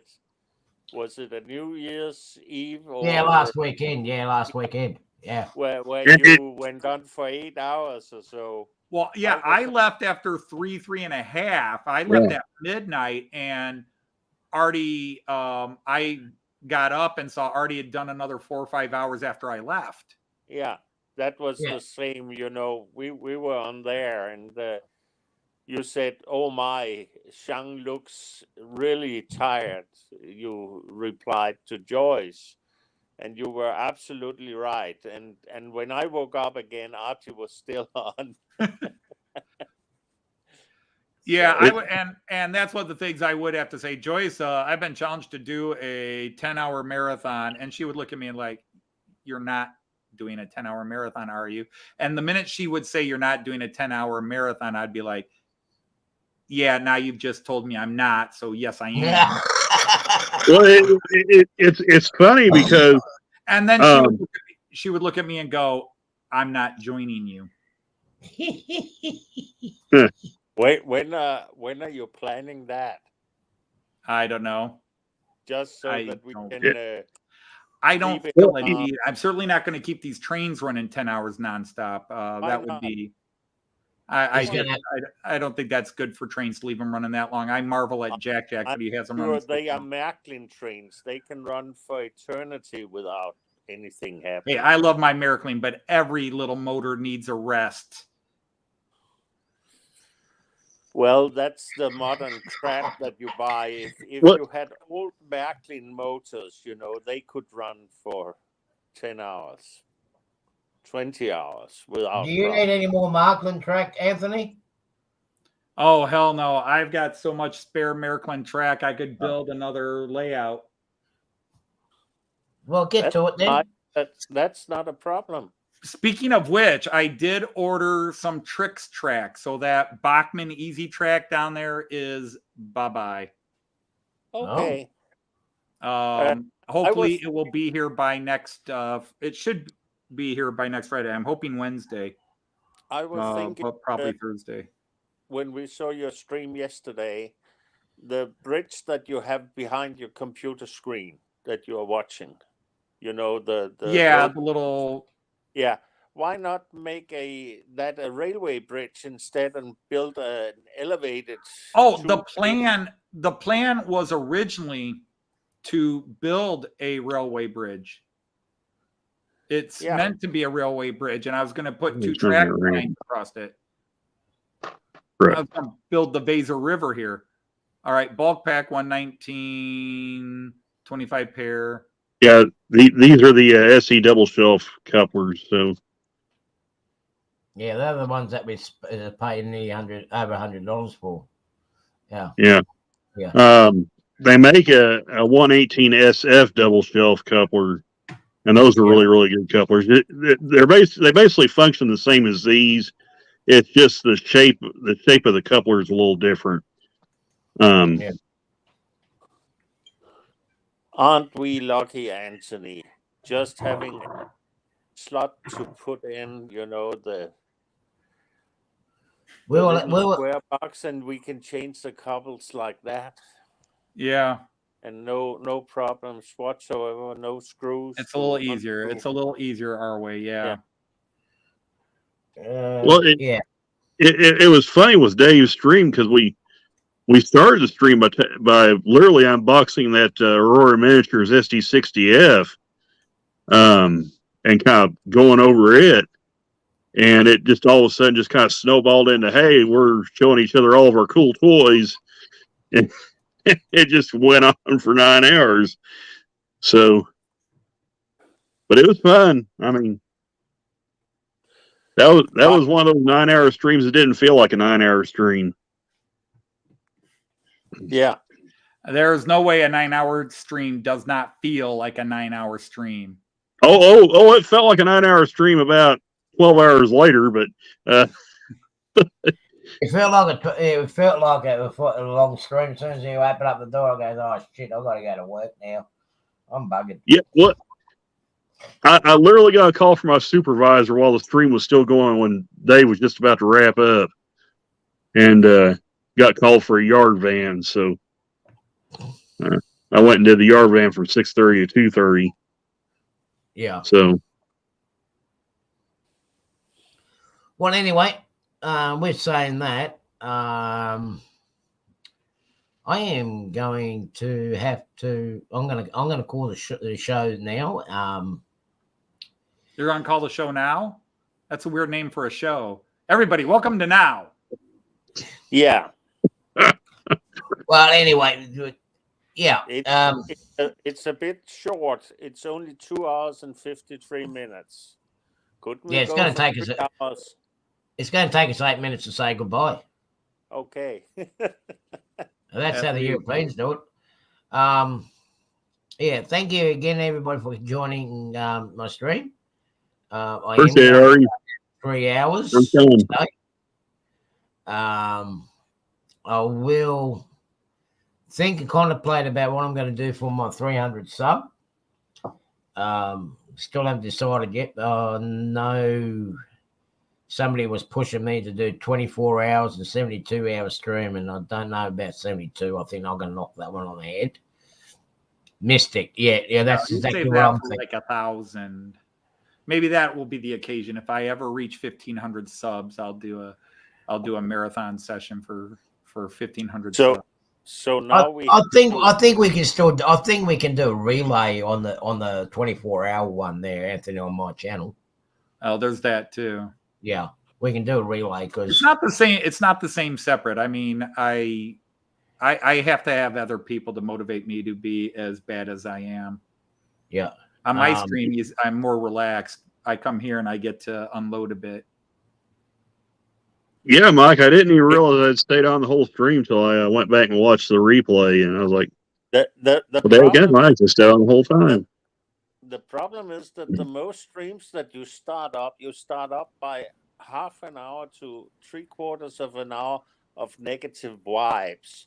Maybe you should start up with the 2 hours and a quarter of positive vibes.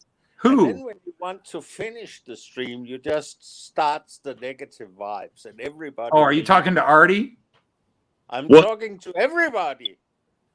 What? I Hey, just had John. to get off my chest. That's all. You never know. You never know. To be honest, when the camera goes on, you think we script these, Jean? Yeah. When the camera goes on, you don't know what's going to come out. You scripted. Everything you do is scripted by you, Anthony. We know that. Oh, Hey, you are hey, John. You are so high on Danish cocaine right now. Hey, John. What Ari needs? He needs Cheyenne Caitlin to get to be his guest on his show one night. Yeah. And all I'll say is, may the Lord have mercy on their souls. Yeah. Or on everybody's souls, because I don't think they can handle the energy that they generate. You are the most. Talking of which, next weekend, hopefully the weather permits, I'm going down to Untitled Station. I'm going to be doing some streaming from down there. I believe they are doing the lift of the pedestrian walkway bridges at my old station. If some of you guys have been watching my Fun Day Fridays, you'll see that I've been taking shots of them upgrading station where they're doing the lifts and elevators and putting a new bridge in. So I'm going to go over there and take footages of that for next weekend because it's a last. Now that you're ending the show, Artie, look who shows up. Oh, hello, Joyce. Hi, Joyce. You can have him back soon. Oh, hello. Oh, we'll have to go for another hour now. Out of the picture, and well, better get start working on the cars. The pretty girl in the front. No, I'm joking. Jean Ricard, I have 3 fingers available. I have 3 fingers available, but you don't want this one. Now you could maybe have these two. You that could hat take away. these two. You are simply ruining the picture. Go away. Move out Oh, of the come picture. on, Sean. Be kind already. Come on, buddy. I am kind. I So- just so- want something pretty in that picture. You pick for on once. Anthony all the time. So Anthony, you're basically telling Yeah, John he's number one. Well, we I love got you. that. No, I like to think of Jean as number 2, which he then puts on his layout, apparently. And we have circled that back around. Thank you, ladies and gentlemen. As I said before, nobody's layout has more horse poops than mine does. Oh, wow. I will not be defeated. No, that's the thing. I've got to buy some buildings from Michael McCarville Studios because he's making buildings. I'm like, that's the Ishii Crash. That's the he's got some great buildings that I would love to build a diorama of Big Gulch. If you build that, Anthony, you must promise us one thing, and that is that you don't take it apart afterwards. You should. No, if I built that one, it's going on a shelf as display. Okay. Hi, Trackside Mike. Hey, tracks out, Mike. Yeah, you can see the one diorama is actually still back there. I haven't gotten rid of it yet. No, I think the Big Gulch has got to have. We got to have Not the everybody permanent- else. The Big Gulch is going to have a permanent home on the Not layout somewhere. It won't go on this table, but if I were to build, like one of the streets and have the main buildings, then it would definitely go on a display shelf above the layout on one of the walls here. That would be a keeper. It's just, The you know, real Are you problem going to have the with Cots that communion black on there or his hideout? what? The Todd Cart- Stevens. Oh. Yeah, because Kyle's here. Or no. But because again, as I always say out, the Randall down there was the inspiration. He came into one of my live streams and we were just talking old shows, Yeah. and it went to cop shows, and then he said, "Hey Anthony, did you ever hear of this Tales of the Century Matt Clark Railroad Detective?" And I said, I started making jokes about it. And I got off the live stream and decided there was something funny there. And I made that little 4-minute video about an hour after that live stream ended, which is episode 1. But by the time I finished making that little, because that was supposed to be a one-off. I was just going to show it on the next week's live stream and just as a joke, ta-da. Fuck off. And by the next day, I had the first 6 or 7 scenes written. You are absolutely He's an right. artist. Lois. It's absolutely working like that. Yep. Absolutely. Yep. Yeah. It does. It just went and spiraled. And Gets in his head and he works on it Yeah. while he's sleeping and but- everything else. Yep. It's all there. Anthony, Yeah, the real problem with that diorama is that you actually have to contact the firm that makes the little figures, so that you can have all the figures in HO scale. it would be some characters, like there's a couple of figures that I got from the advent calendar that I could repaint and touch them up. Like there's one, not the party girl with the alcohol, but you could almost do her if I adjusted the arm somehow. But I could make Daisy Cockett easy out of that one. But yeah, I would like to see if Prizer, Noak, or Woodland Scenic, somebody makes Old West figures and that I could then modify and get the figures. Because yeah, there would definitely be figures as well. It would be interesting trying to find Smokey, but again, there are little boy figures and it doesn't take much. And that would be one of the things that would motivate me to do it, because I know Artie wants to end the stream and I don't want to keep it any longer, but that was something I didn't talk a lot about my live stream. I did those 2 videos this week, and again, a lot of people are like, wow, you were so self-negative in those videos. But the thing is, though, doing those videos and actually doing the figures was therapeutic. I needed to force myself to paint again. Just like the Matt Clark stuff was very therapeutic, because I had a book published and it bombed, so that no publishing company will ever talk to me again. And how many copies do you have in the basement?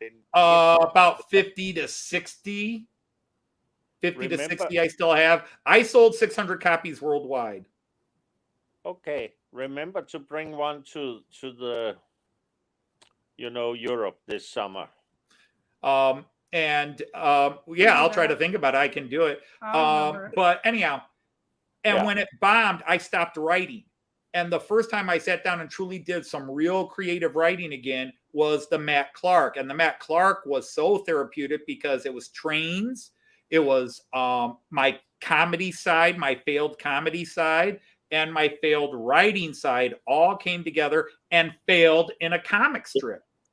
Yeah, Anthony, I don't know how you pulled that off, making that a comedy series, because the original Matt Clark series, or as it's known by its actual title, Stories of the Century, Right. that is a pretty serious show at times. Yeah, it's a serious Western. But it's a 1950s, late Right. 1950s American, which means there's so much to pull out of it. Right. And the only character I pulled out of it was Matt Clark. I mean, all the other characters don't appear in Tales of the Century or Stories of the Century. Those are just characters I created. And as Jean Ricard likes to do, Jean Ricard likes to say, like, he tries to psychoanalyze and say, which of these characters is you?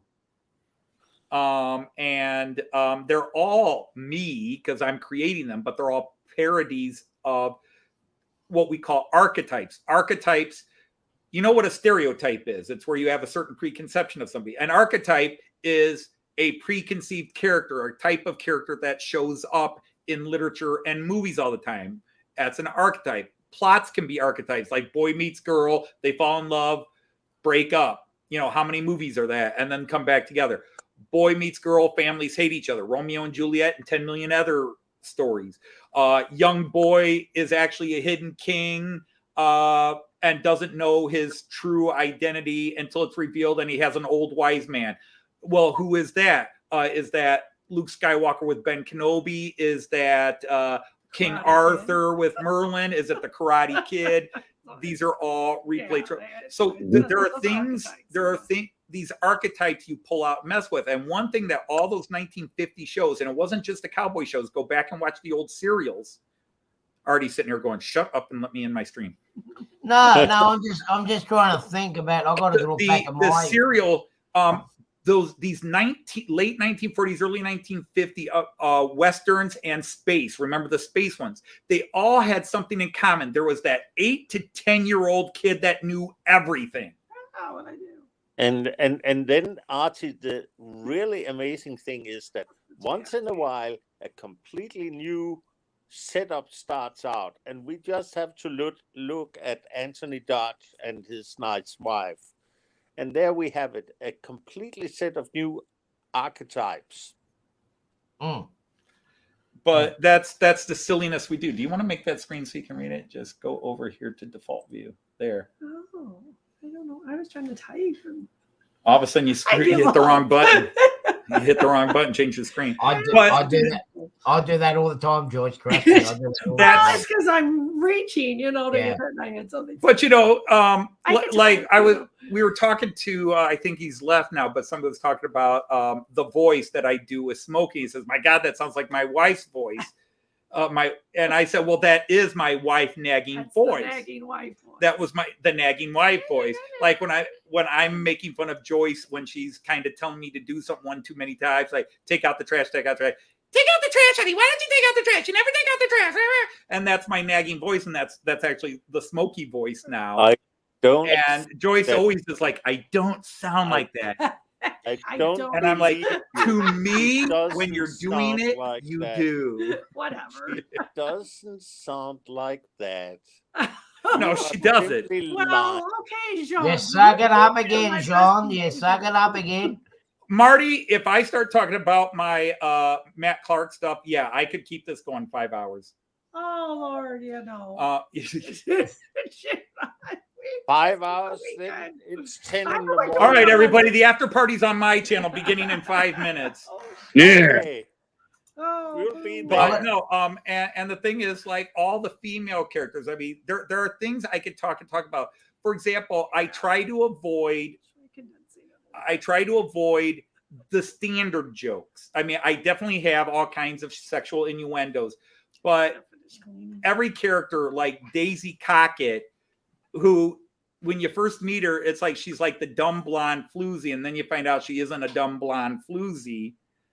She's very intelligent, knows what she's doing, and winds up being a good character.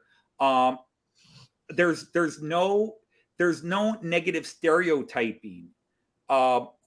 They're stupid characters. And then even like the mayor, you know, because it's standard to make the mayor a sex-starved, corrupt, horrible, you know, whether it's The Simpsons or any TV show where the mayor is just abuses his power. And then you have Mayor Sumbish, who is the sex-starved mayor, but he's not married. He's not doing anything hidden. He's out in the open about it. And he's actually one of the nicest and most helpful characters. He's like, you know, that's done a lot, you know. Yeah. Oh, you're one of the nicest Sumbishes I've ever met, you know. All the female characters are strong without being bitches. There's no female character that's just a bitch. You know, they're all strong without being, you know, the damsels in distress aren't these weak, stupid women. You know, Lil McGill has already knocked out how many people in the first 2 series? I've had enough of this shit. Backhands everybody. She just looks so happy when she's backhanding people. And I've got to look back at my cat and remember what characters in my series too. She's like the female Jess Harper. They just look so happy when they're beating people up. Character. I've got to send you a picture of the character. Yeah, I like to take a look at it. It's done. I've got to. I think I turned the other computer off because it's on the other computer. But yeah, your character is. Yeah, I'll take a look at that sometime. You are going to be one of the villains. Sweet. But we all know if you watch series 2 who the real villain is. Yeah. I want to finish off Randall. Now, if you're putting him in as a villain, you better prepare to be put off, Randall. I'll be ready. I'll go down swinging. I'm gonna I have full trust in Anthony that he will make it epic. I'm yet to see what Anthony's going to do with me. Normally, Matt Clark Series 3 should be starting next week because I've always started the second week of January with the Matt Clark stuff. And I have the plot and I have a couple of scenes, but I just have not been able to find that, you know, and this goes back to the start of the stream where Artie was talking about just the negative vibes. You know, so much negative has been happening around. We are just breaking down the fourth wall and saying the creator doesn't understand us villains anymore. We want to get started. Don't you grab it? Dang, John, you're going to get started. Your negatives sound like the way people talk about Akira Toriyama's Dragon Ball. So see, one of those problems is that actually the original, because I had plotted out series 2 and series 3. And then I wound up using the original plot for series 3 in series 2. I wound up combining 3 different plots into one plot in series 2. And now I'm sitting here going, well, I still need this situation and this and how we're going to get this. And of course, again, you simply cannot finish us off. You have to keep us for series 4 and series. No, I will tell you this. I will be forthright. Series 3 will be the last announced series. I am ending. In your dream. I'm not going to try to force myself to keep writing because series 2 was kind of hard to write. It was fun, but kind of hard. The Christmas special was very hard to write this year. And series 3 is proving hard to write. And the thought of, I have to get this out in January. I have to get this. So that's why I've already said the earliest we may see Matt Clark, it may turn around and something will change this week and he'll come out in 2 weeks. But right now, the earliest I'd expect to see it is February. Is Matt Clark series 3 will be February, but it is going to be the end of the Stanley Steamer arc. Now, that said, it's not the end of Matt Clark. I am still loving the idea of doing Matt Clark Goes to Europe and Rides the Orient Express. Oh and God. doing a parody of Murder on the Oh Orient God, Express. no. Oh God, no. Well, I'm But kind it's of trying to spoiled. justify having all the characters, all the main characters, because you can't just have Matt Clark or Lil on their, honeymoon or something like that. You've got to have the mayor. You've got to have Donna Lott. Maybe you can skip out Diesel Dan, but Smokey's got to be there. There are just so many characters. So Anthony, you could. I was just going to say, Anthony, there actually is an episode of the actual Matt Clark series, and I'm I know. There's spoiler alert where he goes to a different country. Yeah, At the end. he goes elsewhere. Yeah, no, I've seen enough. But the thing is, I always keep it train related. And the big question is, because what happens at the end of every Matt Clark series or Christmas special? You ruin the train. So if you haven't figured it out by now, kids. Anthony's fixing to destroy another that has good become piece of railroad equipment, because that's what we do here. That has become the running joke. Every Matt Clark series or Christmas special ends with a train being blown up. It will simply be the end of the Simplon Orient Express. I'm just thinking that. I'm just thinking that wrecked train carriages has gone up for sale on eBay from Wade. I think I might go and get it, and I reckon that make a realistic blown up train scene. That I'll make a suggestion to you, just a suggestion, and that is, if you are not bringing all the characters from the original series to Europe, you could bring some new characters based on the origin of the. There would be a parody of Hercule Poirot already. There would definitely be an Hercule Poirot parody character. But I was also thinking of like, for example, if I'll take like my character Stanley Steen here, he must come from somewhere besides that. He must have an originally in Europe. And this guy's father would appear because it's turn of the century, 1900, so it would be the early German Empire, First Empire, technically Second Empire. But this guy would be, Heinrich would be appearing, So there are definitely some characters I've got. But the thing is, to me, Matt Clark and Big Gulch are not just Matt Clark. Donna has to be there. Smokey has to be there. But Daisy and the mayor have to be there. But Anthony, I was thinking a little bit in the line of like the How I Grew to Love the Bomb, Dr. Strangelove. Right. If you have seen that movie, you know that many times. They refer to him that he was not originally Dr. Strangelove, but he was Dr. Merkwürdige. So if you could find some names that could consider with Diesel Dan could come from an old family of right, from, have Benz or something like that, or there's all kinds of potential, but I don't want to think about that one until I get series 3 done, because I do have one new character name that I can share with you today, because Big Gulch has all kinds of famous characters. For example, the glassmaker. There's a glassmaker in town. His name is Gates, Mr. Gates, the windows maker. Okay, yeah. But there, and then Bill Gates. Yeah. But then the other one is we have we're introducing in series 3. The furniture maker in town, the woodcutter, the furniture maker. He's an Irishman. His name is Ike Kia. Okay. Yeah. And name him after a car. You could get a Ike Kia. Yeah. So Bernard, fruit picker.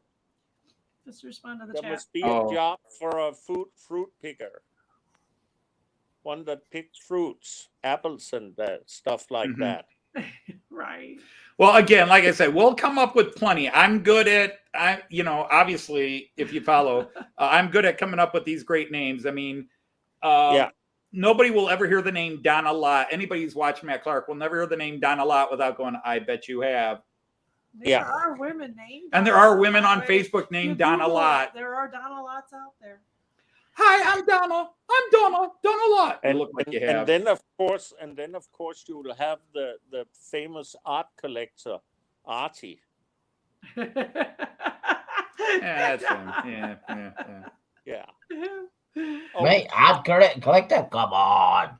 yeah. Artie needs to like wear the wig. Artie, That way, we gotta let you log off unless that- you really want to stay here. that way people can confuse him for Bob Ross and ask him to draw happy little trees. Yeah, that's right. Yeah, exactly. He collects photorealistic art, photorealistic with very explicit. No, if I introduce this man into Matt Clark, it will involve kangaroos. Okay. I'm all for it if I'm involved. No. I'm just throwing it out there. No. You I'm have the to rebel. bring- I'm It the will rebel. definitely involve kangaroos. I think they will have an export adventure of kangaroos going with the in the baggage car of the Orient Express with the something like that. No, we're gonna have Artie the kangaroo wrangler. Yeah. I've come to America to start a kangaroo ranch. Yeah. Oh, I heard about the Mustang Ranch. I'm going to try the Kangaroo Ranch. They need some hub for that country. And I will have to listen to a few live feeds and just listen to Artie talk so I can really try to get his accent down. So you're gonna make Artie a kangaroo baron, instead of a cattle baron, he's a kangaroo baron. Cattle baron, he's a kangaroo baron. Yeah. Australian kangaroo baron. His greatest. Think about it, Artie. You'll be rich And though. the funny thing is, he technically can't say no. I mean, he could say no, but I already have his picture, so I'm good to stick him on a character. Which one? Which one you got? The same one that got passed around by Rick and everybody, Rick and Sparky and that. I got that one, or I can give you another one. Hey, if you want to be in the series, because I've got Hi. A lot of people don't know this, but Hi was in the Christmas special. Yeah. He was in series 2 and in the Christmas special. He plays one of the. He's one of the men from sex. He's one of I the. just can't say that without laughing. He's one of the men I of got- sex. He's one of the men I've of got the sex. other picture. I've got the other picture with me with my long And that's beard. SECS people. Right. The South. Yeah. The Southwestern Ecumenical. Ecumenical Council Service. The Men of Sex. Such a mouthful. Abbott Costello, Pastor Prime, Yeah. He really needs Pastor to go Alan with Parson. Oh, you mean the twisted pastor's coming back?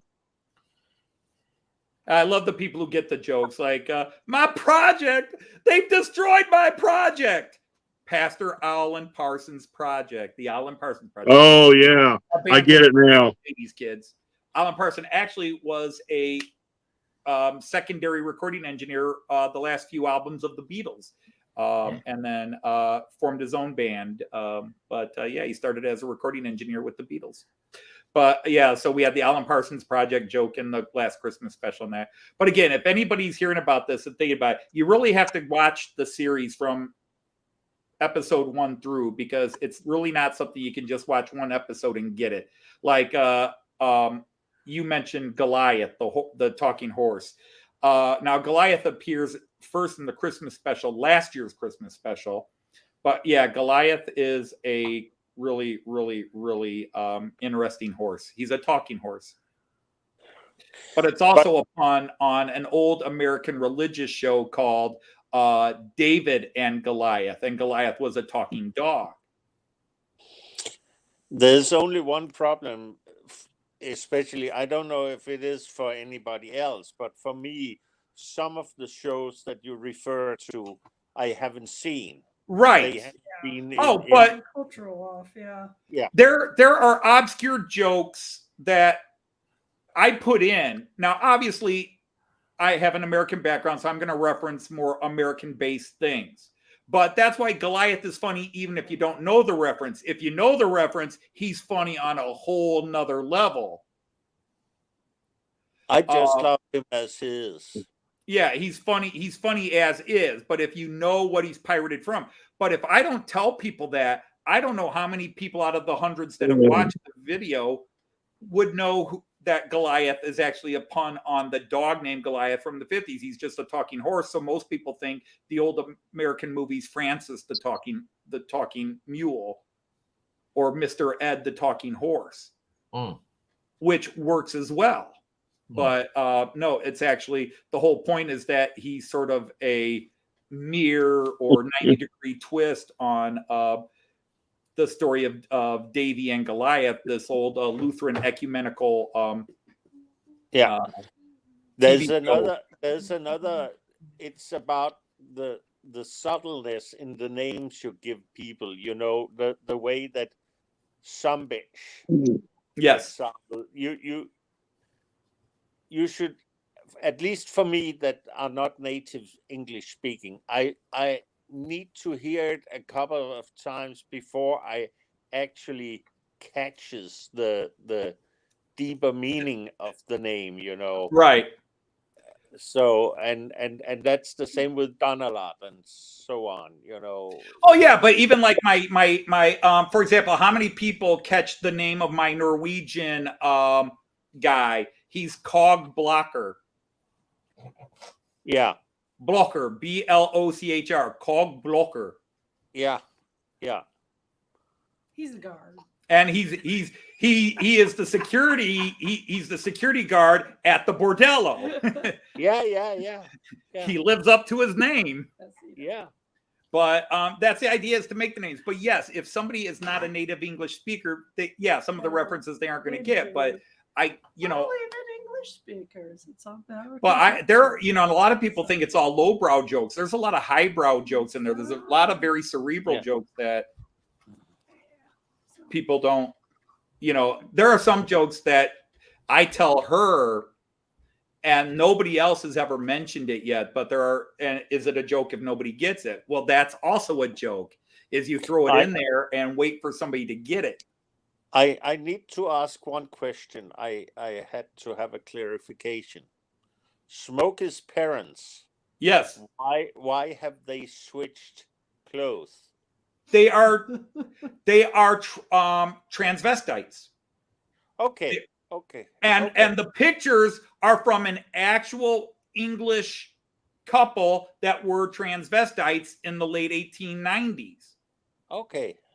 But yeah, they just happen to be transvestites. They're not transgender, okay. They're not transsexual, but they are transvestites. She is a woman who likes to dress as a man. She's a heterosexual woman who just happens to like dressing as a man. He is a heterosexual man who likes dressing as a woman. And I just happened to find that picture and I went, there's Smokey's parents.